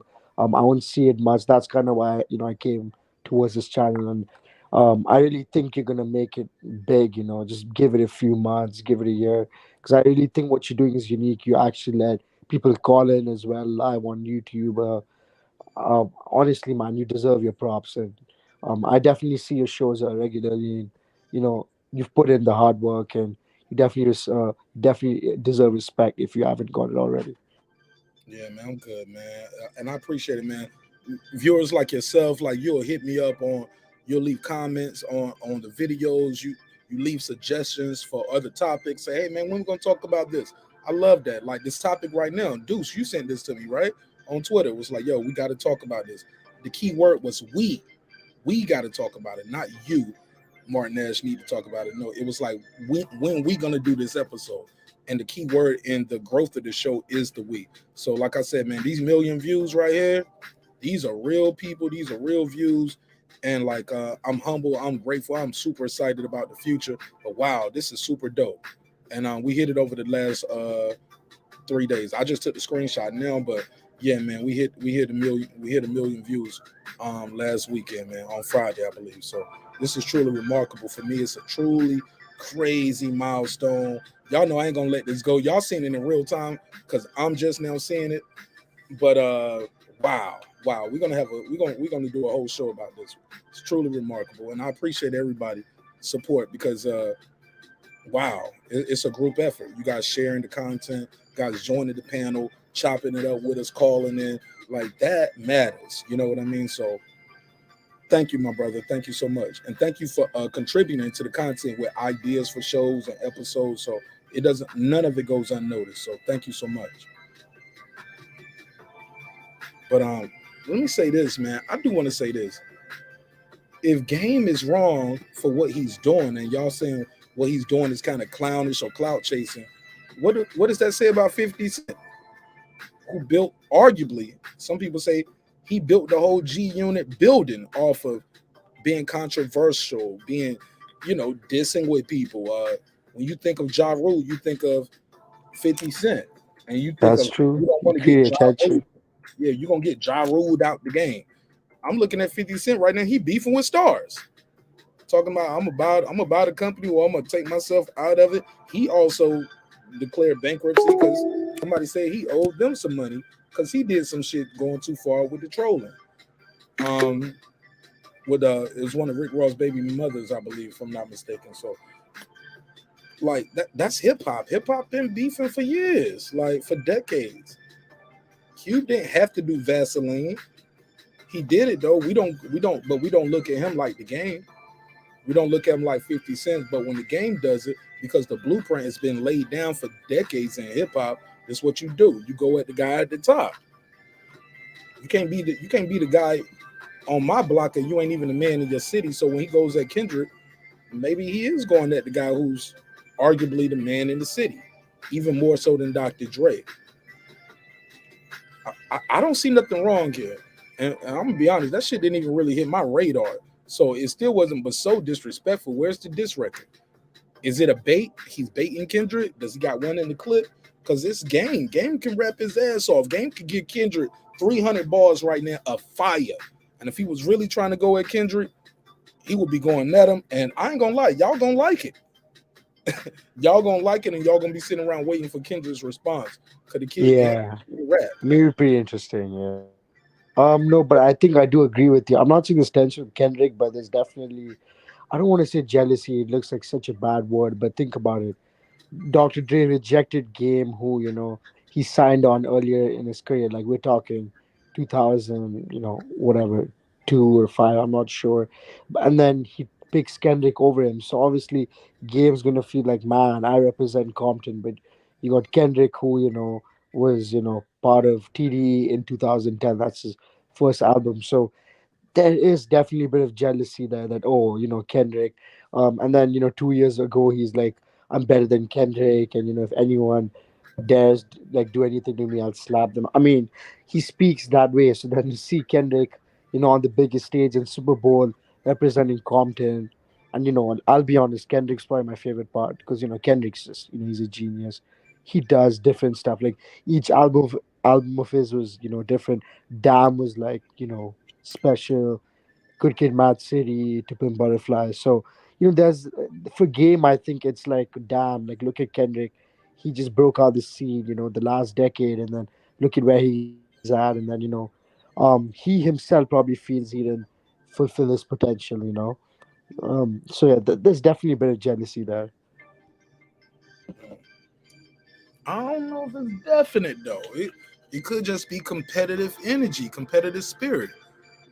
Is it does it got to be jealousy just because I'm going at you? Does it got to be jealousy like, yo, I don't like how you move right now? Maybe it's things going on behind the scene, as we all alluded to before, where things are being done or said, and you feel like you've been boxed out.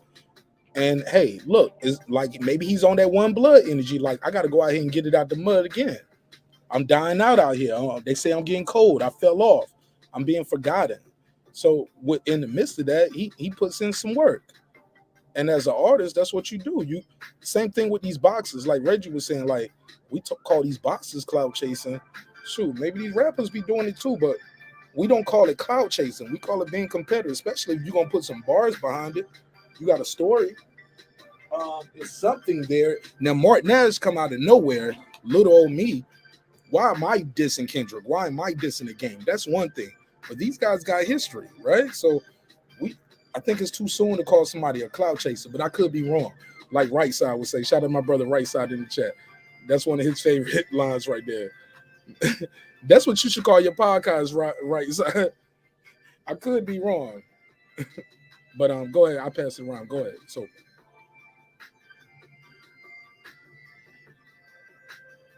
all right, everybody went to sleep. What I will say is this. Let me go to the chat while I'm waiting for everybody to queue back up. Nick Rich, he said, Marq Nash, I don't know. Perhaps Jake. Oh, yeah, because this is a question I had too, Donda. Deuce, Reggie. Who pushed the button to make sure the Game is not involved? Is the Game big enough where we should have been involved? Because if anybody felt snubbed, it should have been Ice Cube, I thought. I was like, okay, Ice Cube should have been feeling some way like, yo, why I'm not there instead of Cube ain't an Interscope artist, bro. You missing if anybody should have been there. Him and Ren definitely should have been there.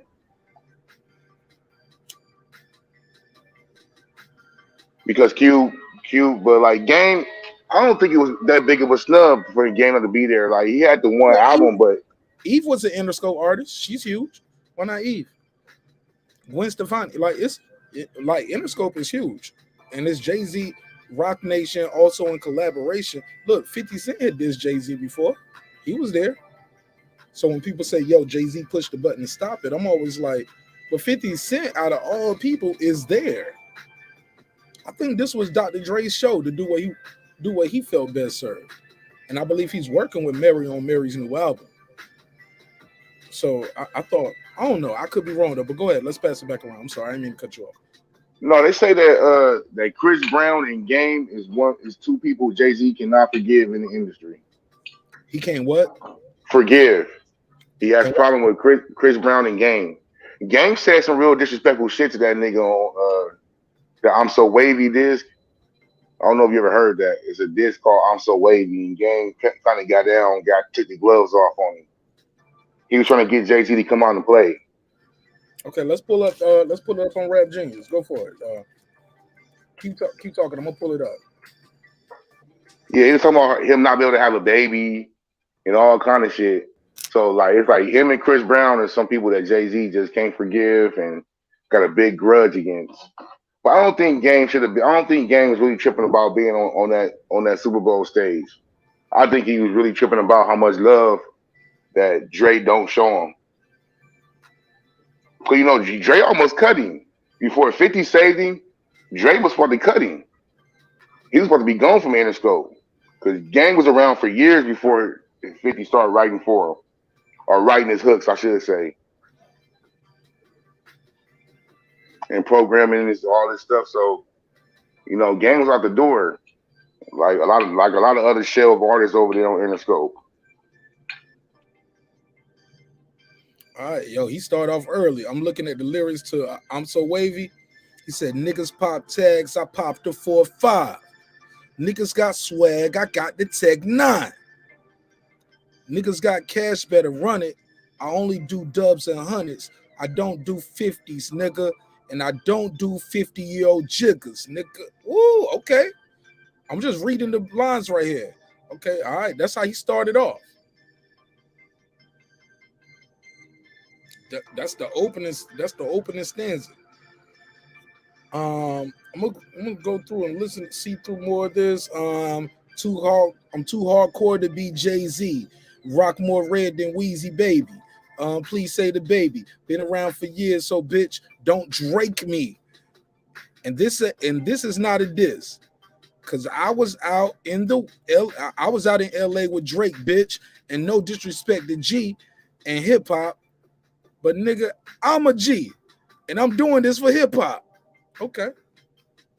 G, hip hop. They talking about a dude he's one of the A&Rs over there with Rockefeller, and they call him G Rap, aka hip hop, right? They call him G. He's like an A&R over there. Kanye talks about him in his music a lot. You see his name at the bottom of records, say hip hop since blah blah blah. I forgot 1970. So I'm sorry. And Ye's my brother and Ye my nigga. So I'm giving some advice. Get rid of Amber Rose. Okay. Talking about DOA. He said DOA, no. T-Pain stays. Old nigga goes. I'm so wavy, too hardcore to be Jay-Z. Like that's yeah, he's going in. Yeah.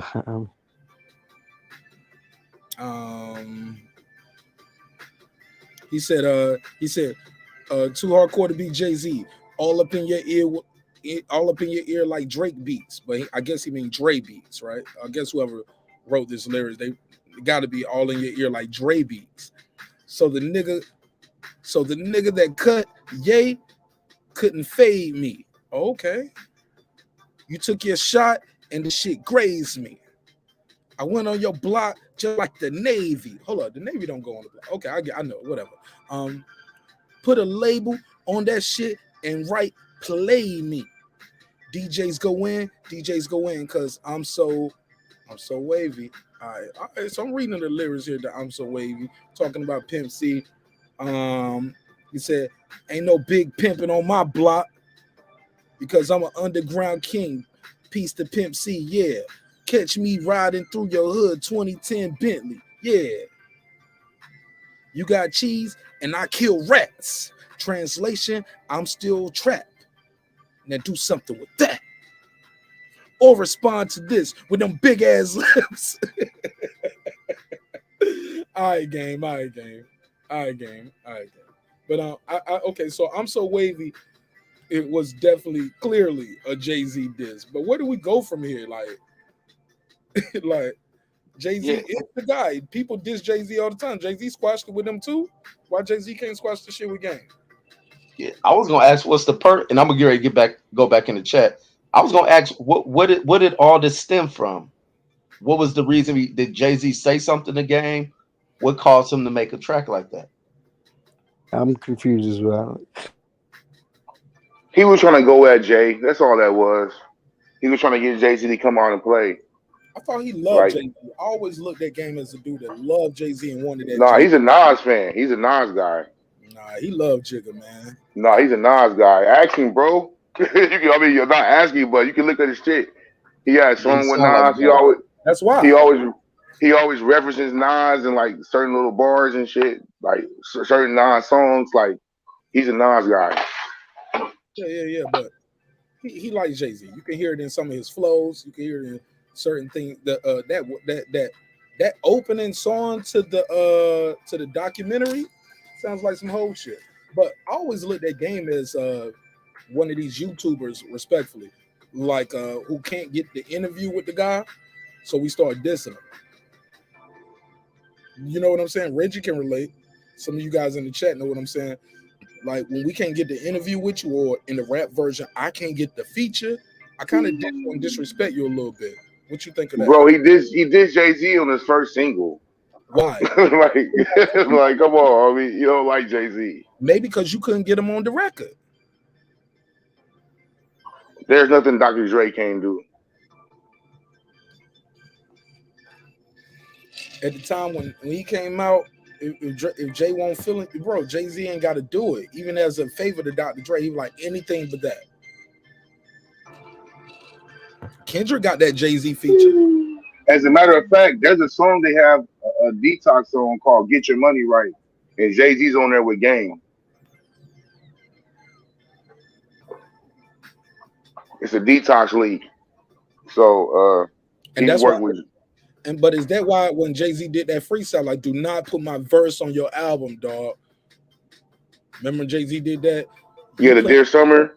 Yeah. No, is that the one was like, you playing the games, you know you ain't gonna win. Quit playing childish games, we grown men. I ain't got time to play with grown. I got apartments you can put your homes in. Can I live? Can I live? And then he was like that first whole stanza, it was like game this, game that, game. Like he kept using he was name flipping. If you know battle rap, y'all know what a name flip is. He doing a name flip on a new artist called Game. If you know, you know. If you don't know, you just think he just saying, we keep playing them games, you know you ain't gonna win. Quit playing them childish games, we grown men. And then everybody go crazy, like, do not put my verse on your album, dog. Is that see, are you talking about that? Is that the verse that Jay-Z's talking about that he don't want on the album? Like, no. Probably, homie. Probably. But like I'm saying, like they have a song out. Well, they have a song, a Detox League. That never released. It was never. Nah. Detox Detox got about 4 or 5 different versions. You can probably find them on YouTube, but Detox got a lot of songs that's out, and that's probably one of the songs he's talking about. Well, I meant that as in like he might have did a verse to do with the Game on his album, but changed his mind. Fuck it. Because the Game seemed like one of those dudes. He reminds me of a dude that I've done content with, like, and I ain't gonna say no names, but some of these dudes, like, you might do a content video with them, and it's supposed to be a pre-recording. It don't drop when they think it should drop or how it should have dropped, and now they like, you know what? Fuck you, nigga. Don't even use the video, nigga. That shit supposed to drop on Friday. I was like, okay, well, nigga, I got a wife, I got a daughter. Shit, y'all, everybody knows cat out of that. My wife is pregnant. So we got another baby on the way. So I got a 2-year-old daughter, a baby on the way, a pregnant wife. Like my G. Well, of course I got a baby on the way with my pregnant wife. Like, it's not the side chick. It's not a side chick. It's my wife. But my G, like, just because things don't happen on your timeline, some people will use that as an opportunity to say, hey, yeah, and then we got conflict. And I'm like, nah, B, we ain't got no conflict. It ain't like that. Shit, I pay you for your time and your energy, but that don't mean I want to smoke with you. But shit, when it's on, my nigga. Like, and I'm not gonna run and duck and hide, and you ain't neither. So, but really, things ain't going your way on your timeline. So you think we got smoke? You get what I'm saying? And now I'm just saying, you know what? Fuck it. Then we're not doing it because I don't need you, nigga. I'm million view Marq over here right now. Put it back on the screen. Million views, baby. We moving up. You get what I'm saying, though, Deuce? Donda, y'all feel me? It's very possible because that Dear Summer shit went crazy, and then the Game did more diss records. Game kind of turned into like a 50 Cent type character in my opinion. I could be wrong. Is that a mischaracterization of Game? Does he? What is the common perception of the Game? Is he a dude that got to diss niggas to get hot? I'm gonna ask that to the chat. Chat, let me know what y'all think. Is Game Man, got to diss people to get hot? Do y'all think the Game is a good rapper? Why do y'all think the Game disses people? Phone lines are open too. 470. I'm sorry. 404-692-1766. Please mute your mic when I'm talking. 404-692-1766. 404-692-1766. Call me now. Call me now. In the words of the late great Miss Cleo, and I'll put you right on the air, and you can give me your take on this topic. Go ahead, Deuce and Donda. man, it seemed like that was the Interscope game plan, bro. Come out dissing people, sell a bunch of records.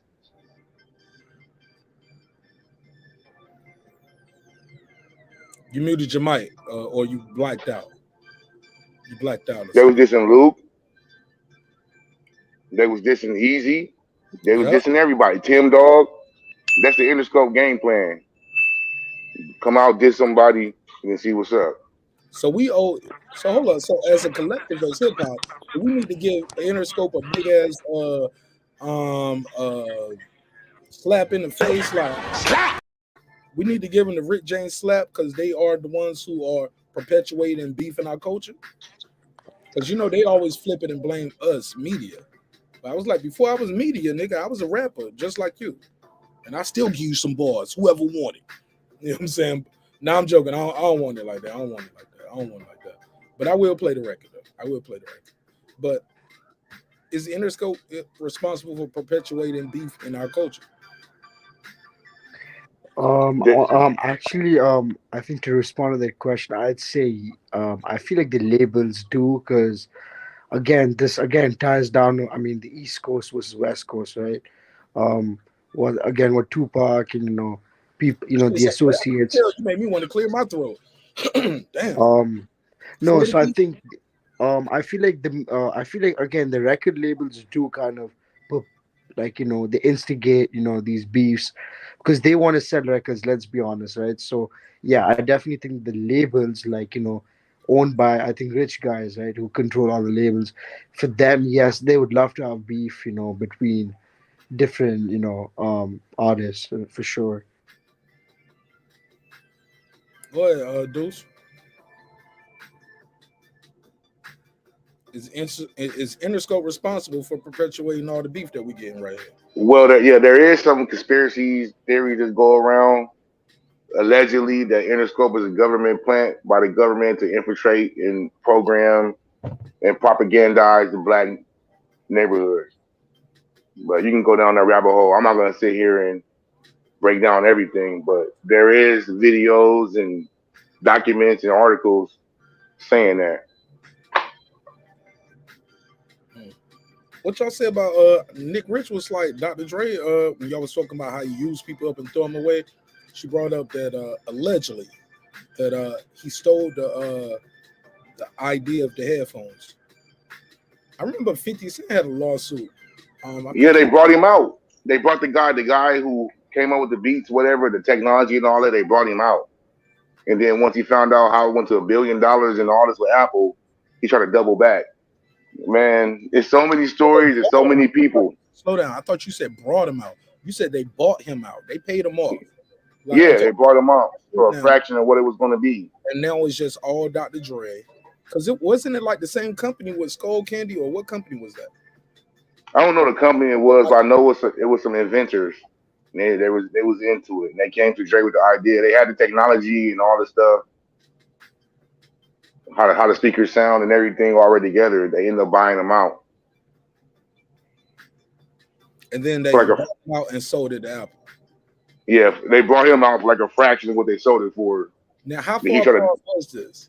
Did you buy me out like, on Monday and then sold it on Friday type shit, or sold it? it was like within a year. That's why it came so quickly when he did it. I believe he settled out of court, but it was so quickly. That's why he sued. He was like, "Shit, y'all already had this deal in place, and y'all gonna offer me these pennies."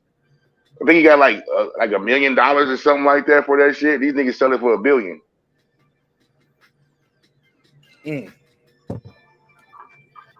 That's crazy. But is that their fault, or is that you not knowing what you're worth?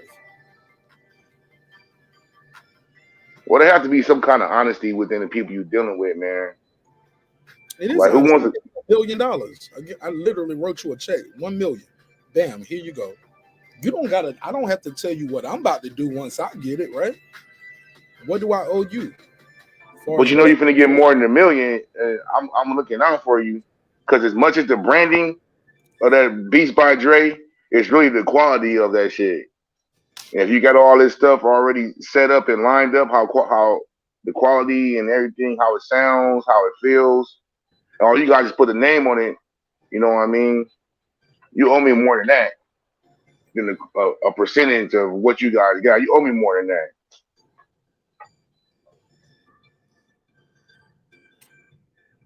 Nah, I don't. Work for hire. Or once I own it, I own it. I can sell it for whatever, dude. What am I missing here? You know who you sold it to, right? You know you The fucking morality, man. You fucking with the boss. You fucking with the dude who can move and shake in rooms that you can't move and shake in. I buy it from you. I sell it wherever I sell it to. I paid you what you got paid. I sold it here because I'm able to move and navigate in these rooms a certain way. Look, I know this video might come back to haunt me. You get what I'm saying? But you don't get what you worth. You don't get what you deserve. You get what you negotiate. You get what you negotiate. And some people don't know how to negotiate. I saw Dame Dash do an interview with, and after this, I'm gonna go to my guy Juice Gaming Lounge. I saw Dame Dash do an interview on Club Shay Shay with Shannon Sharp, and he's talking to Shannon Sharp about branding and building networks and buying companies and building companies and selling companies. And the constant thing I kept getting was, some people go to, in the words of, I'm paraphrasing them. This is not what Dame Dash said. I'm just building this in. And y'all hear me say this all the time on this show. Some people go to work, they earn a living, and they die. For them, life has fulfilled its purpose. If they're able to take care of their family. For some of us, we want our name to live on even when we're gone. For some of us, life has a special meaning. I don't just want to work at your job.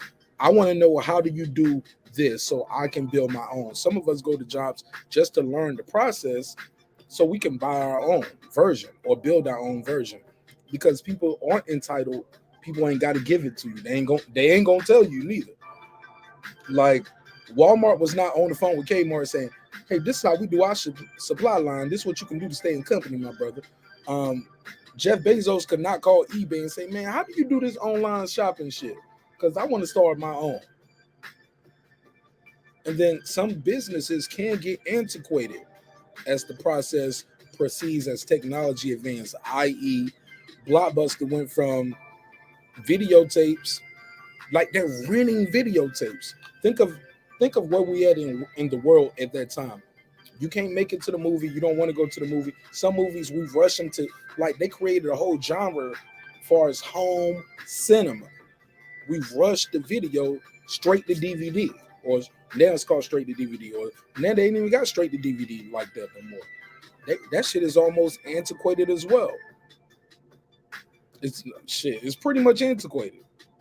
Every now and then I see some DVD players on sale at the Dollar General.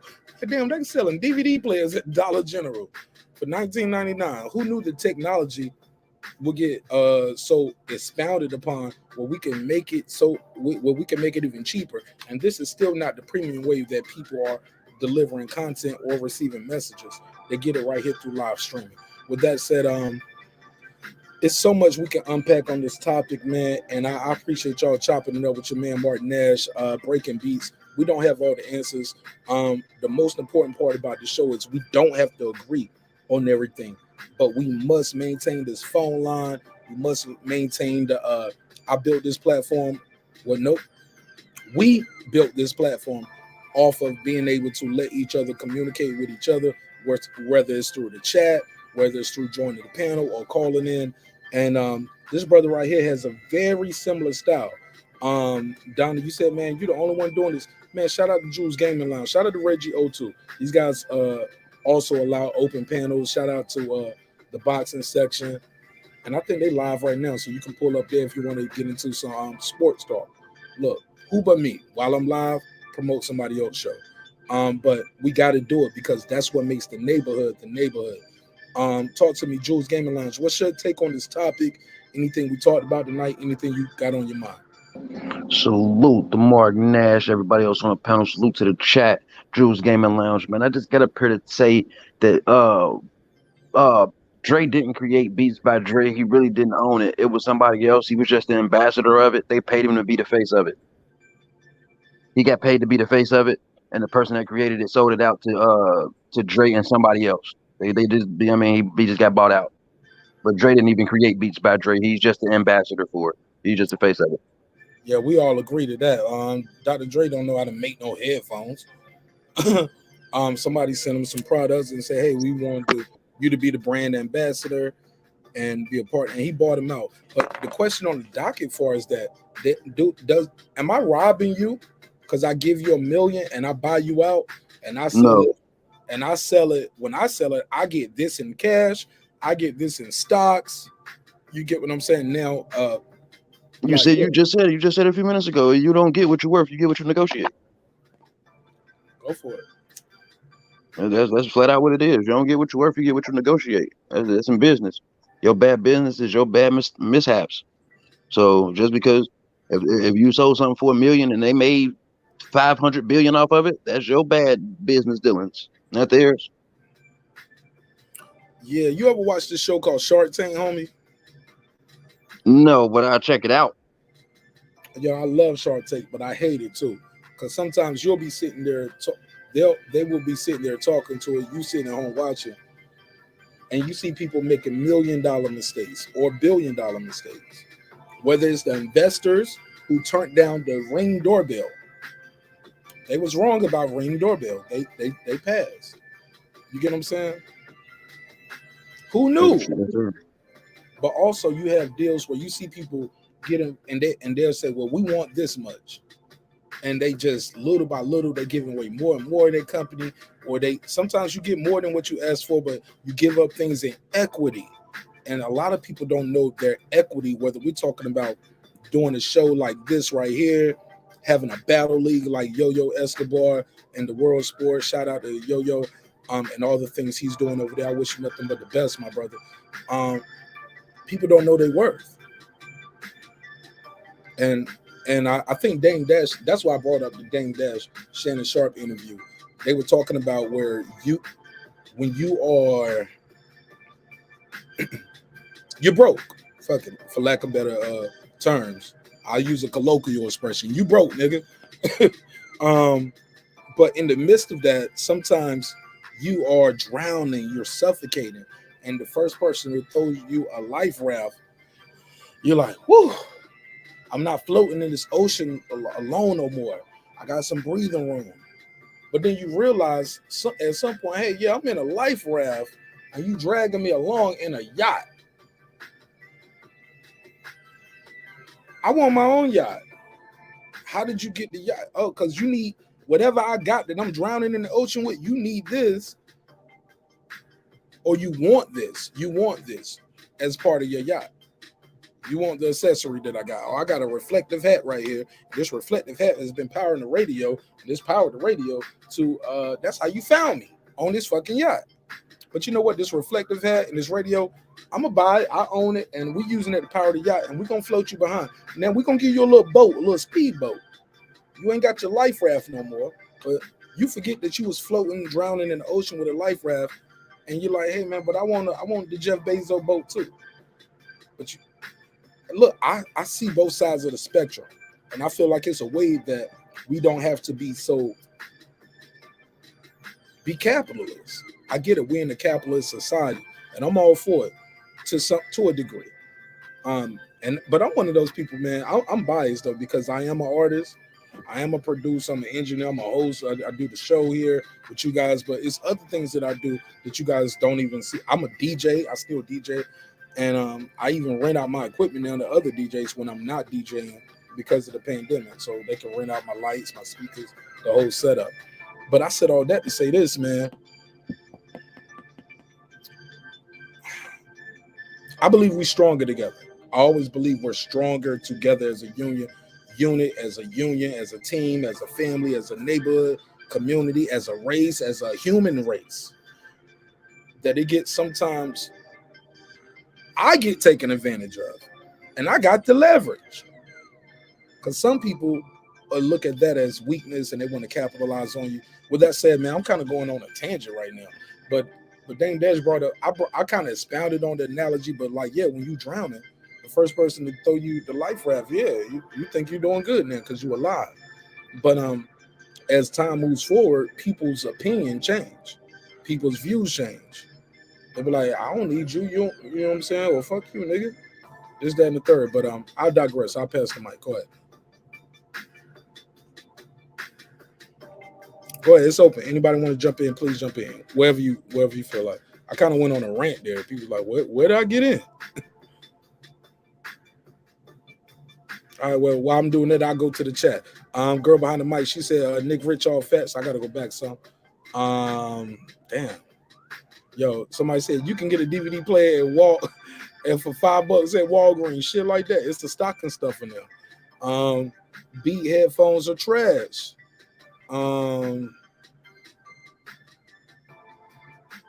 Bayer Dynamics are way better. Bayer Dynamics. Look, a lot of people buy these Beats headphones because of the name. I got some Beats right now, but I don't buy the studio version of Beats because I look at the actual specs on the back because I'm an engineer, and I just know I can match those specs with other specs and get the same thing without the Beats logo on it, or better for a better price point. You do got to pay for that that logo. Like I love my Audio Technicas.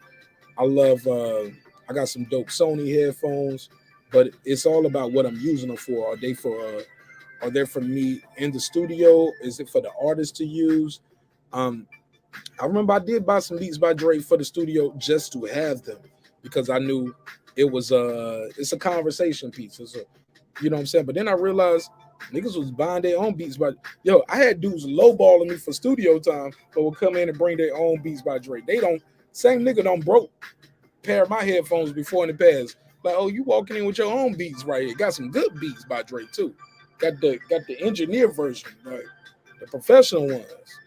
That was back when they was like $3.99, or it might have been like $3.99 for some beats by Dre. But the nigga only wanted to pay $200 for the session. Shit like that. You get what I'm saying? And he wanted an unlimited session. Like, I want to do the session to the song done. Like, nah, you don't want to pay by the hour. You want to, it's crazy. Whole another story. Let's go right here to the chat. And the panel's open, man. If you guys got anything you want to add to the conversation, you're more than welcome to jump in. Let me read this comment. Girl behind the mic. I see you, Sexy Red. She said, at Nick Rick. Shout out to my sister, Nick Rick. She said, facts. Too bad they did not see the future. Because they could have legitimately transitioned accordingly and could be Netflix's competitor. I have a feeling about movies going to all streaming. Damn. Y'all think movies gonna all go to streaming? Donda, Deuce? We having an open conversation. I think isn't it already basically all streaming? Actually, I was looking at this one case, man. I think is it Warner Brothers? I think Warner Brothers is suing HBO, but one of these companies are suing. Like they got this thing going on with HBO, and their argument is because movies were at the theater and they was at the streaming, but they supposed to be in at the movie first, then at the streaming. It's something going on with the timeline. I'll do a quick segment on that story. Let me write that down so I remember to do that story. I But know. seeing it, and I just kept moving. I was like, damn, that's crazy. I read the story, and I was like, yo, if what they're saying is true, like, yeah, you did kind of interfere with the money they could have made at the box office. But yeah, that's the reason why I bought that HBO Max. I bought it because it was a Denzel Washington movie coming out with Jared Leto. I think it's Jared Leto. What's the kid that played? He played Freddie Mercury. Like he won an Oscar. Denzel won an Oscar. Old boy won an Oscar. I was like, yo, I buy this movie on. I buy the platform just to see this movie for the month, and I can get caught up and watch old Whyte and Soprano episodes I didn't see. And shit, bro, I ended up just keeping it because they kept doing this thing with Paramount. It might be Paramount that's suing. I don't know. We gotta look it up, but somebody's suing HBO for like, but they are partnered in that streaming shit. But I guess that I don't know. They didn't see eye to eye, and maybe some things aren't happening right. I don't know. I don't want to misquote it. Do your own research. That's why I always tell y'all, do your own research, but look it up. But no, they still have movies going to streaming, and sometimes they got movies going to streaming in theaters simultaneously. Deuce, to answer your question, because, but me personally, nah, nigga, I ain't going to the movies no time soon. I'm good. They shooting up the movies. Movies carry bed bugs in them damn theaters. I know. A nigga trying to take that Batman out, man, but I ain't trying to fuck with the movies either, man. I'm trying to take my family, man, but maybe a matinee or something, man. I don't know. Yeah, if I do go to the movies, I'm definitely one of them. I'm going to the movies during the daytime on like a Tuesday or something. You know what I'm saying? But and that's been years, bro. Like I go to the movies. I think I went to the drive-in the last few times I went to the movies, and that's just because I'm that type of nigga. Like shit, we shooting, we all shooting, nigga. You know what I'm saying? I brought my pistol with me in the movies here in Atlanta, like the last few times, because I was like, yo, niggas gonna shoot the movie here? What? That's what they doing? I would fuck it, nigga. We all shooting then. You feel me? Shit, the last movie I went to was Toy Story 4. Man, I spent about $150 and a family of 5. I was like, hell no, never again. Bro, y'all ain't got drive-in still in Cali? Yeah, a couple of them are, man, but you know, we went to see with the kids and IMAX and all that shit. Yeah, but we go that shit was, and I'm gonna bring our own. We look, family 5. That's snack time. We pop the because you got a van or an SUV or something with all else, or shit. If nothing else, we got a car with a back seat. We're gonna pop it up. Yeah, we gonna watch it right there. We're gonna bring a bucket of chicken in that bitch. Bring a whole pizza. Snack. Yeah, the drive-through. Yeah, that's cool, man. But IMAX and all that shit, man. That's something different. You know what I mean? You ain't got your wife can't got no big purse. Bring the purse.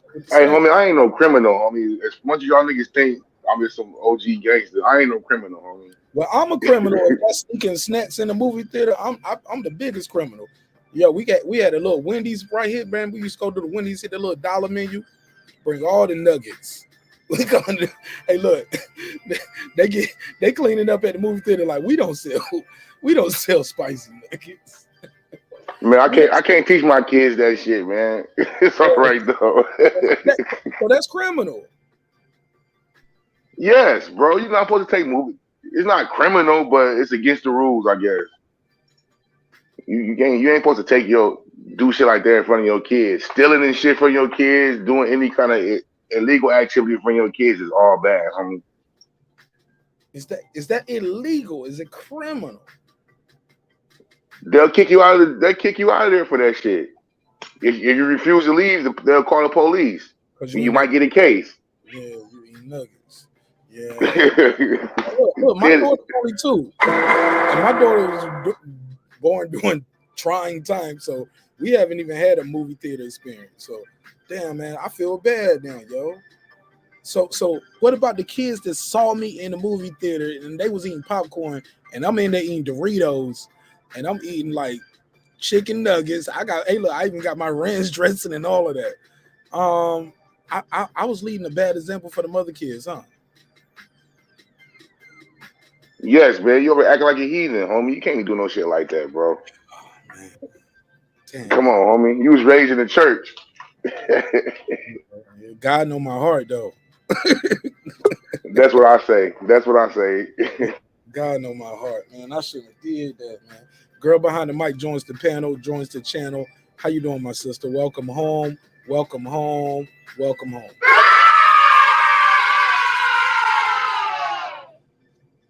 Shout out. Thank you.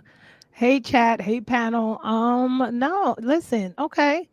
I see we're operating from moral compass, but Right. I'm listen. going to hell. I'm going to hell. Listen. Snacks. Shoot, when I was going to the theaters, I brought in my snacks. I'm already paying what I gotta pay. They gouge them prices.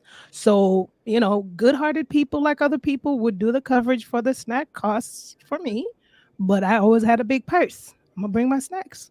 5-course meals and a drink. 5-course meal. Hold on. So you brought you a slice of cheesecake. You brought a salad. You had your entree, your appetizers. Oh everything. Man, I'm gonna go to sleep going to the movies with you. I used to go to sleep in the movie theater. I'd be like, damn, man, I gotta come back again. They gonna get their money. I don't fell asleep. I got the itis. So you in there, you got the whole movie theater smelling like jerk chicken. Shoot, me and everybody else. I mean, you just hear all kinds of bags opening, all kinds of food scents in the atmosphere. You're like, that ain't popcorn. Hey, look, you hear a can going. Like, who just popped the can?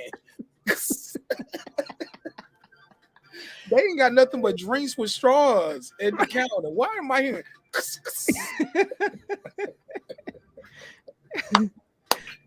You hearing fork scrape on the plate and shit? Like, hold on, we gotta play this motherfucker.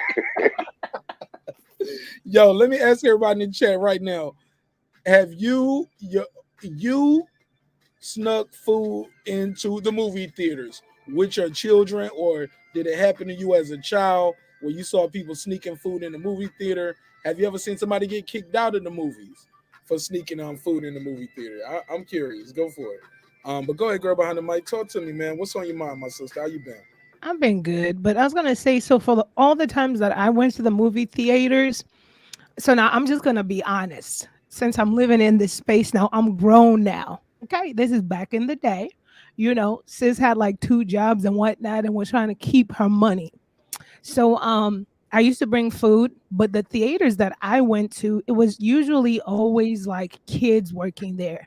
Like they didn't even care. Like once they like took your ticket, kind of ripped it a little bit, and just sent you over there to the side that you're supposed to go on, I would move through and kind of see the other, little movies on the little signs they had. So I'll dedicate Fridays, usually my day off, and then finish watching what I paid for. And then I would go watch other new movies because Fridays was the new releases too. So I'd watch about 3 or 4 movies, on Fridays for the price of one. And that's why I would have 5-course meals. I'm just saying, so kids don't do as I do, but I'm just saying. And nobody ever like followed me or like, because they were kids. I felt like they just didn't care about it. They weren't like, ma'am, what are you doing?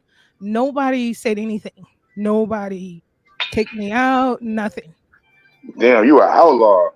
I'm an outlaw. You gotta watch out for her, homie. That's probably the most criminal stuff I have ever done. Put a case on me. He said, I sneak in movies all the time. He said, big wing stop. Yes, sir. Somebody said, I never got caught. Shout out to the big purses. I think a lot of people do not want to accept the truth. About what, Walter Whyte? I need you to articulate more of what you mean right there. I don't feel bad at all. Well, you going to hell then, Rob G. Respectfully. No, I'm joking. Christians always want to send you to hell. Walter Whyte, he said, come on, y'all. Let's talk about the coward Andre Young some more. Okay. Girl behind the mic, what's your, she said, I do kind of feel bad for all the times during my 20s that I would sneak those 99-cent beef hot dogs with the chili and cheese toppings from the 7-Eleven. Come on, let's go. Let's go. Enjoy your movie. Enjoy the food. Look, they ain't even got the hot dogs that you want at the joint. Look, they don't sell the cheeseburger. If they sold the cheeseburger, they, look, actually, Atlanta, they got these kind of little. I don't know if they still got them, but I went to it one time where they got these movie theaters where you watch the movie kind of like on the couch, and like you got a little button and you hit the button and your waitress will come out and bring you whatever you want. You know what I'm saying? They got the bullshit like the popcorn, chips, candy, but you can also buy pizza. You can buy chicken tenders and fries and all of that.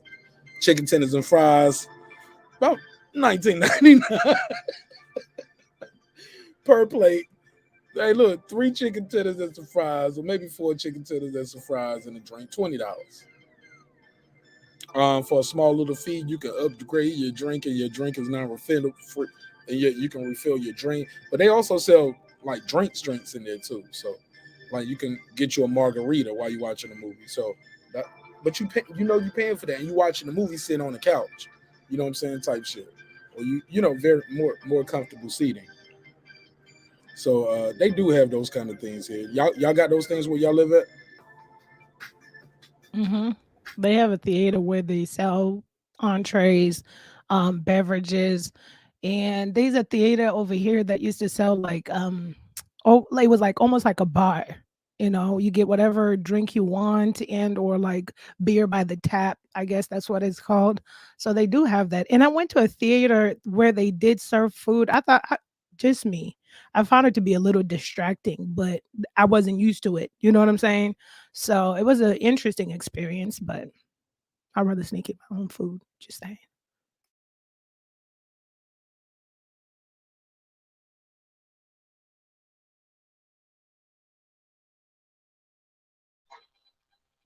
Even now, No, not even now. I haven't been, honestly, I have not been to the movie theaters in over, shoot. We haven't been in forever. Before COVID, did you start going before the? Oh, way before COVID. Me too. Um, Me too. I think when we were dating, this is like going like almost like 10, 11, 10 years ago. I haven't been to the theaters in a long time. Listen, we discovered Cody, what Feds listening. And then we stream. And then What I you know about haven't that found code stick, girl? What you know I'm about just that code? saying. I'm just saying. I watch all my movies. Like what? Who paying for free? But the other I thing paid for is, the TV. huh? What'd you say? Right. Yeah, I paid for this damn near $1,000 TV. I paid the price. I paid for the We're gonna Wi-Fi. put it right. I paid for the power. I'm not about to pay you $8.99 or per person to watch this movie. That's probably whack. If it's good, it's good. I'm gonna talk about you good on the show. Right. And then it's like Respect. most of the movies they stream them. Like I think what was it? Should I always call it Wakanda, but it's what's the name of the movie? Black Panther. It was streamed. It was I believe, I mean, we did pay for that. I think 1999, But so most of the movies that I want to watch are streamed, but I couldn't even tell you what's playing in movie theaters. For real.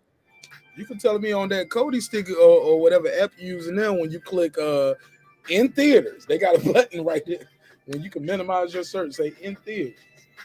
Shoot, I And then just a be lot going of these people theaters, watching. yeah, man, I like that about HBO, that where they would show you the movies that's in theaters. Like they had a partnership with Paramount, so you would see those movies on HBO while they're streaming in the theater. So you got a choice. You can go watch it in the big screen, or you can watch it at the comfort of your own home. And it's sad that we took COVID to get it there, because I think we could have had that a long time ago, especially with people having projectors and things of that nature. But let me ask you, as well as Donda in the chat, what do y'all think about what Duke said? Like, hey, even if you don't have children, like you are sending a bad message to other kids that might be in the movie theater. Like, I smell onions, smell onion rings, and ain't nothing in here that supposed to be popcorn and candy. Like, who? Why am I hearing that? Who popping cans open in here? Are we sending the wrong message to kids? Like, yo, It's okay to do wrong if you don't get caught. Go for it. Grab on the mic. So the way I look at it is okay. So obviously, I'm not gonna give 100% fair analysis, Or not. because Hold up. Why you ain't gonna be 100% fair? well, because I don't have children, but I'm just gonna give what I think if I did have them. And so yes, you want your kids to you want to be the example for your children. But then I would say, okay, yes, you want to teach them. Of course, you raise kids to send them off to society. That's what you're doing. But if you, I mean, listen, I have no problem with people raising your kids all the way upright. But if that's a thing that you're going to instill, then are you morally correct at home, or are you cussing them out? Are you, being short tempered? Are you see what I'm saying? So it should be 100%. If you're going to morally teach them the ways, then it should be 100%. Are you smoking cigarettes in front of them? Are you doing your habits in front of them? Do they see you indulging in things that they're not supposed to see? Because this is all, if we want to be morally correct, affects their morals. You see what I'm saying? Mm. But perhaps I've always believed this, that children are very smart. I've always said children, no matter what age they are, they're very smart. So perhaps if, knock on wood, let's say if I had children and I was going to the theater and we stopped at the Dollar Tree or the Dollar General and we picked up some gummy bears and some potato chips, I'll probably instill in my kids, like, okay, kids, now in the theater, we're not supposed to bring snacks, but they're gouging because they want to make a big profit. So this is how you save your money in life. You, Whoa. you see I what I'm got saying? You see here. how you do that? You see how you do that? Now you're teaching your kids how to save. You know, I'm just saying. And then you can teach them a little bit about business, why those prices are gouged in the movie theaters. Well, when you call it gouging, it has a negative connotation. But let's be fair. The movie theater makes their money off concessions, not necessarily the ticket point at the door. And I learned that very early on. Like they make their money off the concessions, not the ticket sales. So that's why, like, people always like, damn, why the movie theater be shutting down and all. Like, that's one of the quickest things you can do to get your shit shut down. What for the most part with movie theaters. That's why they got to have those other things like video games and we got give you buy this cup right here and you can refill it whenever you want to, because that cup of soda only costs us less than a penny per like cup. And that's a big cup, costs us less than a penny. But though we need, and that popcorn, it don't cost us but we need that to keep the lights on. Because they don't make that much off it's almost little to nothing off of the actual tickets. Those prices that you see at the concessions are really to keep the lights on. Right. So it's just like a gas station model, right? Where they make money from what they sell inside the gas station. So, I mean, like I say, that's why I don't have kids. And like I said, my analysis is just to always teach kids. Because if you want to stand in a moral compass, be careful of the fine line of self-righteousness. Because if you're buying $500 true Say that again. religion, That sounded dope. Say that again. I might need that quote. If you which want one? to, what? Or if you're standing in a moral compass of self-righteousness, Mm-hmm. then for me, it's like I said, it's either you go 100% all the way, because children are smart. They see it. You can't say, oh, we don't do this when we go to the theater, and then like I'm buying $500 True Religion jeans or $200 waiting in the line to buy Jordan shoes, and yet rent's not paid. We're sleeping with no electricity. We barely have food. You see what I'm saying? It's like, just teach lessons as they are. Perhaps be transparent on why you're doing the things you're doing. The kids figure stuff out, and I have nothing wrong with people being morally competent, but just do it 100%. 100%. And that's why in my life today, if I was to have a child, which I don't want, I will be able to do all those things. But there are people that they can barely afford to get the movie theater ticket because they can't even afford to buy the concessions. So how do you have a good time with your family? There are people that can barely afford the bare minimum. So perhaps you teach your children financial literacy through those processes of we getting dollar candy because we're going to save some for this and do this. And you talk to your kids, they understand everything. But if you're going to be a morally self-righteous parent, then do it 100%. Don't be one of those that tell you as kids you can't cuss, but you cuss in front of them. You can't be one of those that say we're going to buy everything in the theater with all the money we have, and you're not financially literate and you barely got gas to go home. Don't eat yourself out of a house and home because you want to be so morally self-righteous. That's all I'm saying. There's nothing wrong, but I'm just saying there's a limit to some things and just be aware Right. of. But go for it. I just want to No, say, that's it. That's it. but don't you think we go into an extreme? Like, yes, look, yeah, we sneaking food into the place, but yeah, and we buying True Religion jeans, but we ain't homeless neither though. Like that, you get what I'm saying? We took it to that other stream. What are these people like? A Deuce ain't homeless. No, Yeah, I'm not talking about. they do buy expensive sneakers, right? Deuce was up here telling us about Jordan's this and Jordan that cost this and cost that. Deuce, what's your take on what you're hearing so far? Still there, Deuce, or what? Maybe I'm still here, man. I just walked back to the phone. What happened, bro? I didn't hear you. What'd you say? about what she had brought to this example where she said she was like, we got to be careful with the message that we send for us. Like, yeah, we how did you word it? I don't want to mischaracterize it, girl, behind the mic, because this was as far as Deuce, and I wanted to see how he replied to it, and he missed the whole conversation. Right. And then once again, it was just an analogy where I said there's nothing wrong with people being morally upright as long as you're not too self-righteous with it, or morally, with the moral compass and being self-righteous in the terms that if you want to do something to show an example to your children, then you should do it 100%. And I understand what you're saying, Marq, like we kind of stretched it a little bit far, but what I'm saying is it's all encompassing, right? To me, I think life is an experience with lessons. If you give your children, because what I believe as smart as children are, you give them lessons, you teach them things, they get to learn. The reason why we're buying dollar snacks versus the concession stand. And exactly, give them that business model for theaters. The reason why their prices are like this is because this is what keeps the business afloat. But what my mind, the way it always goes is that everyone is not in the same boat. There are people that are able to afford to take a whole entire family out to theaters and get whatever food they want, right? But what about that mother, perhaps maybe single, or even just that family that cannot afford to take their kids out for a good time? Well, not a good time, but for a full package. Maybe they've just scrounged enough to go look at the new Toy Story with their children, but they want their kids to have a good time. So the Dollar Tree or the Dollar General snacks for $1 is what they can kind of top off to get a good experience, is all I was kind of saying. So now, is that family not morally upright because their pockets are limited and they're trying to do something that's encompassing for their budget and yet still entertain their kids?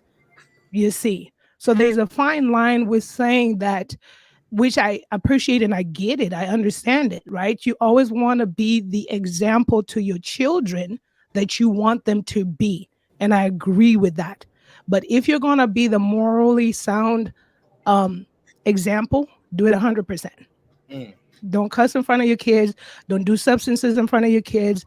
Don't call so-and-so's mama something. Don't gossip about anybody else in front of your kids. All of that. Do it morally all the way.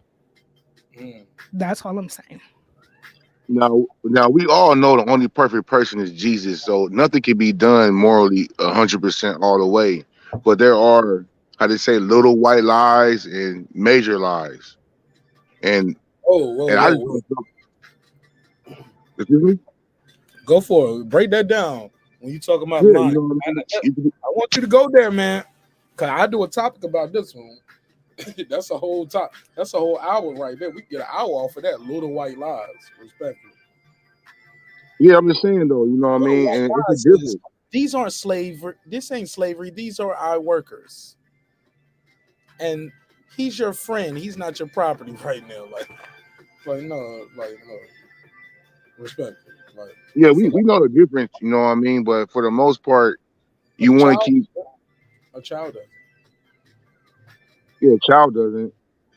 But that's why I say you can pick and choose which is more important or not. You know what I mean?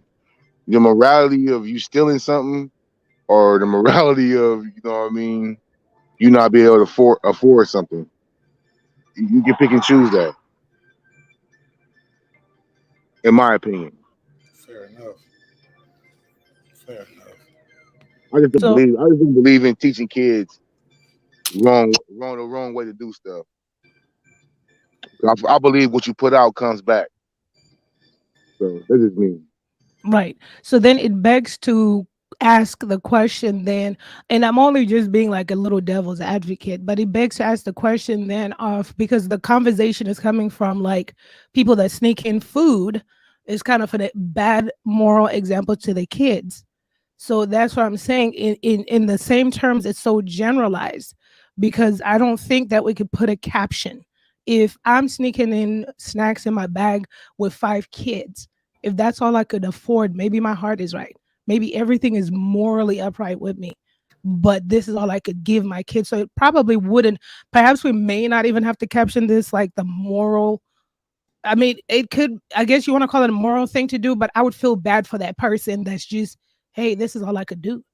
There are people that I know that are like that, that are really great people, moral, upright citizens, but they just want their kids to have a good time and they're going to do dollar snacks from the Dollar Tree. And perhaps the more morally right thing to do is explain to your kids. I mean, because kids see everything, right? Pretty sure they know mama works so much, she barely takes us out, but we're gonna make this work. We're not supposed to sneak this into the theaters, but this is all we can afford for snacks. Is that okay with you guys? Or whatever the case is, you could word it right where they don't grow up thinking that, we're stealing in or sneaking in or whatever the case is. I guess the point is that lessons could be I ain't even learned gotta with. see you put it in, bro. You just hand it to. Well, I get it, cause the kids gonna be going. They gonna be like, "Oh, mama, can we go get a popcorn and a soda and a drink?" You like, "Shut up, bitch! I got it in my purse." Like now you doing. Now respectfully, Queen, you shouldn't have did it that way. But I get it. I get it. But I do understand 1,000,000% of what Deuce is talking about, because I was told very early on. I heard somebody giving a speech, or I don't know if I was at church. If I don't know if it was one of those motivational things I used to watch growing up. But somebody had said like, "Yo, when you tell your kids to tell the bill collector you ain't here, you teaching them it's okay to lie." And I never forgot that. That's why I'm glad my daughter can't talk right now. So you know what I'm saying? So she ain't even gotta go through that. Respect. These are jokes. You know what I'm saying? She only 2. You know what I'm saying? We struggling with potty, pee pee, poop. We gonna build up to daddy ain't home. My daddy told me tell you he ain't here right now. Like, hey, you said it. Too much attention to detail, but so it is what it is, man. But look, man, I love y'all. I can talk to y'all forever, but I got some other content I gotta get into. Anybody got anything else they want to add to this before I let them go? Anything we talked about here, as far as the 50 Cent, Whack 100, Dr. Dre, Game, Kanye situation, where's the beef stem from? What do you guys expect to hear? Did they clickbait us? Will we understand more once we get into the full video? Because right now all we got is a clip to go off, and that clip is damaging. Kanye did more for me in 2 weeks than Dr. Dre did for me in my entire career. Wow. It's a very, like I said, it's a very polarizing statement from a guy who your career has been synonymous with every album you giving Dr. Dre I love you song. He does he does a ode to Dr. Dre damn near on every album. So maybe he's just setting us up to get us to watch the interview. Maybe he's being polarizing, because he is a polarizing figure. Game is not a little dude either. Game is about 6'4", 250 when he out of shape, 260 when he out of shape, 230, 240 when he in good shape. This is a big dude. in stature, but he also is a big dude in West Coast music. So I would be remiss if I didn't do this topic. Shout out to my guy Deuce Times for sending me this link, sending me this video. What up? And I'm being part of the conversation. Deuce, give me your final thoughts on this, and I'm gonna let Girl Behind the Mic take us home tonight. If we all could be so lucky, right? She gonna take us home. Go ahead. We ain't all that lucky. Me, I just think that game in his feelings again. Probably said some stuff he shouldn't have said. But hey, he might be like, shit, the bridge already burned, so I'm gonna just go ahead and cut the cord too. So I just think that, Dre ain't gonna say nothing. He ain't gonna put no comments out. He's gonna squash all this business. If you feel that strongly about the comments. But Game has every right to feel that way. You know what I mean? Ye been showing him a lot of love before and after. And I think it's cool. Rumble, young man, rumble, right? Hey, before I let you go, too, Deuce, have you been watching this Kanye Genius documentary on Netflix? Nah, bro, I don't watch too much TV. Man, You know what I mean? Cowboy show, you gotta watch it.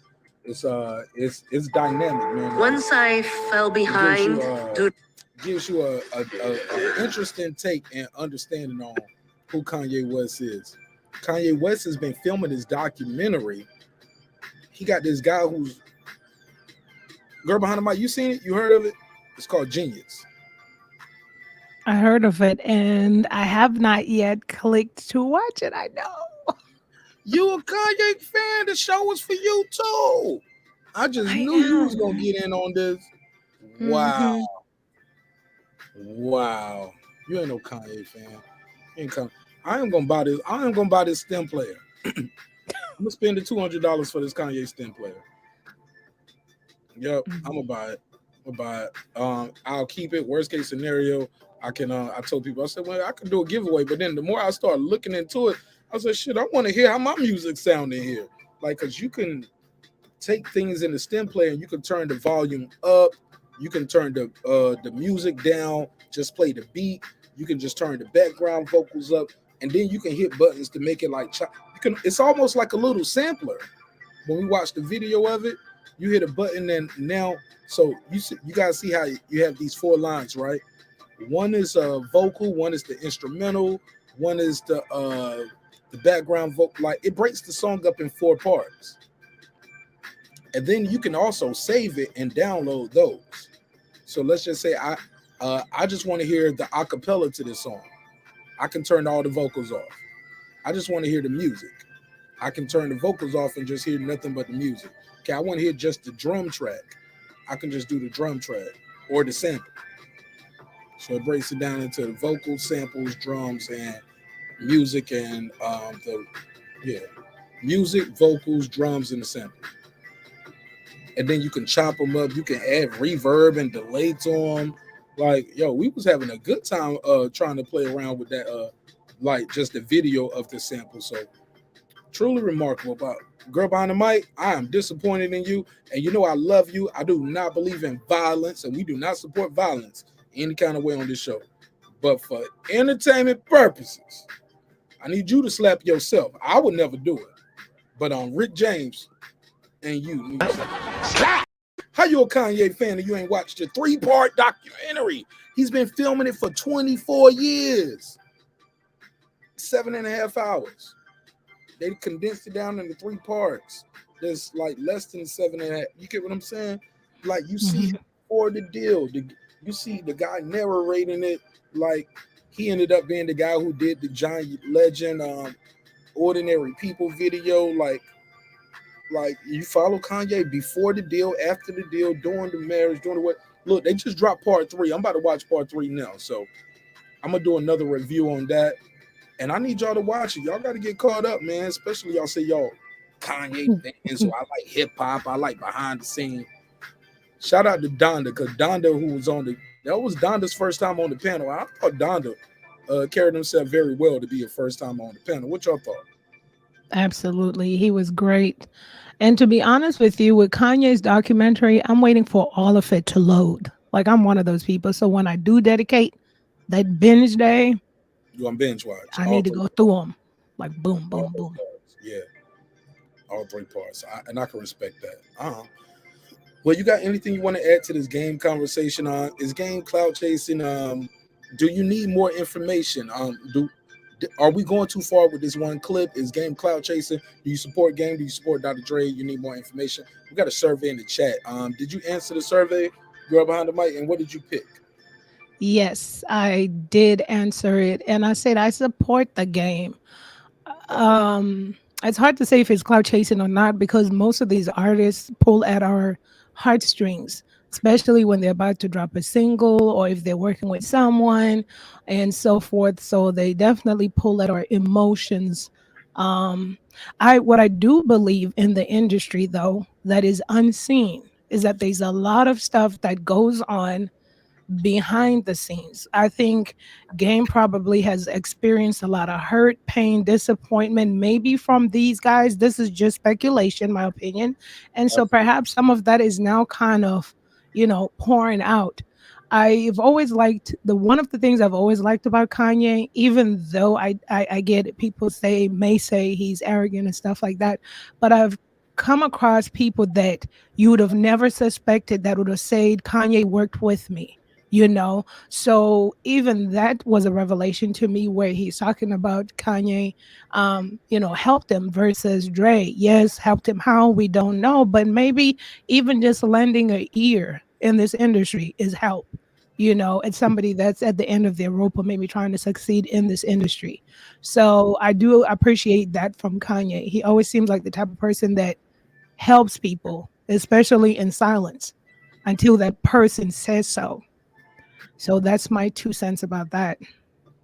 Absolutely. Well, when the full interview drops, I'm gonna be the first one over here to put the link out so you guys can click my community tab, find the link, find the interview, and we'll do a breakdown. We'll talk about it because it's very polarizing, and they know what they got. They know they got something here. Excuse me. That's why it appears they doing the rollout how they're doing it. They even sandwiching it in between other interviews they got. So I'm very interested in seeing this full video when it rolls out. And but before we go, Deuce Times, you got anything you want to say? Anything you want to plug and promote before I let you go? Bro, I got some more topics, man. We got to get into these Jordans, top 5 Jordans. Is Jordan really the GOAT athlete? Who's better, Kobe or Jordan? I got topics on me. We're going to get it popping. All right, But man. much love, though.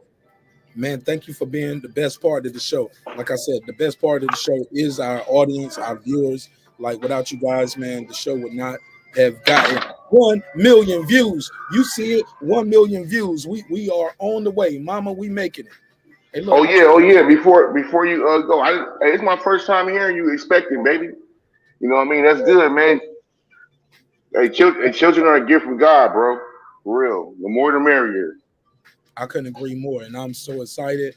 I'm nervous. I'm scared. I'm excited. My wife is having a difficult pregnancy though. Like she's like always sick and like it's bothering her. Like she had a difficult pregnancy the first time. She had a difficult pregnancy when we had a miscarriage in the past. So I'm just going above and beyond to make sure I can make things easier for her. And that starts with me. End of the show right now. We did good. We 3 hours, almost less than 3 hours. You know what I'm saying? So we're doing good. So I'm super excited about the future. I don't know if it's a girl or a boy, but whatever it is gonna happen. I just know God don't make mistakes. I make many. The one mistake I didn't make was going live tonight. I was not gonna do it. I was just gonna sit here and edit videos and work on this members only content that we're trying to get ready. I'm gonna still try to do a couple of those videos right now, but I'm so glad I clicked that live button so we can chop it up with you all and have a good conversation. Girl behind the mic, anything you want to give me as far as you said with your final words, anything you want to plug and promote, please do so. Absolutely. So it was a great show. Thanks, Marq Nash, for the opportunity. And thanks, Chad, and everybody that was on the panel. Check us out at Decoding Dreams Podcast on your podcast apps. You could Google Decoding Dreams Podcast. Check out the latest episodes there. And I love you guys so much. And you stay blessed, Mark, and your family. And I'm so excited for the edition. Yes. Yeah. Yes. I know how to be a great aunt. That I know how to do.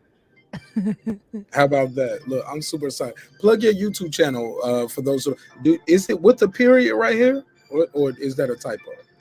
I'm gonna plug in my tree link, and my tree link will have all my links to all my sites and decoding dreams, and it should have my YouTube there as well. I put that link in the chat. Boom, it's right there in the chat right now. If you're watching on Facebook, watch us on YouTube. You'll see this in the live chat. Now, some people don't know this. Immediately after the show, the live chat is not available. It takes a minute for YouTube to calculate it. They kind of got an algorithm where they run the scanner through and they make sure if certain things aren't there that shouldn't be there. But give it a second and the live chat will appear. So with that said, always remember, dreams require your sleep, goals require your effort. Go out there and get your goals. I hope you guys enjoyed the show. It's your man Marq Nash. Another great episode of Breaking Beats, where we break down business, entertainment, art, technology, sports, and anything else you and I feel like talking about.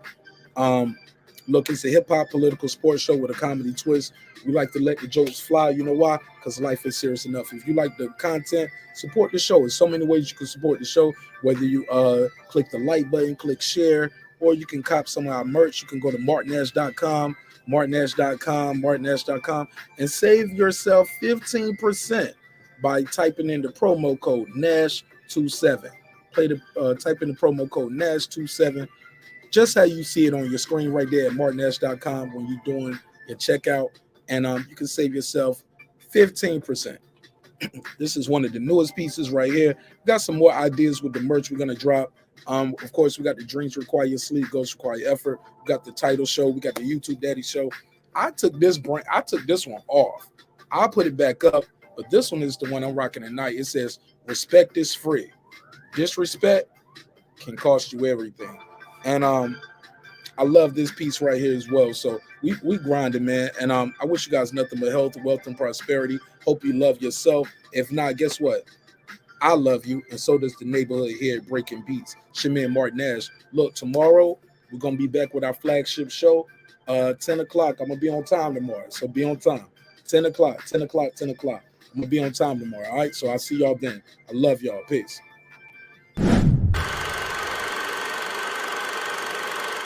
This that squad sound.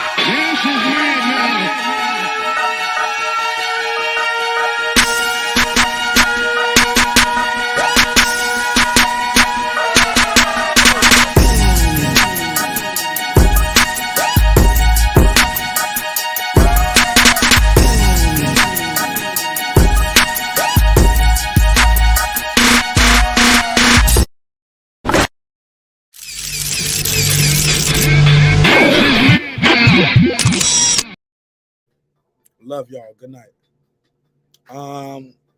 Go to the boxing section or either Jules Gaming Lounge. I think they live. And if not, I'll put the link in my community tab. All right. Peace.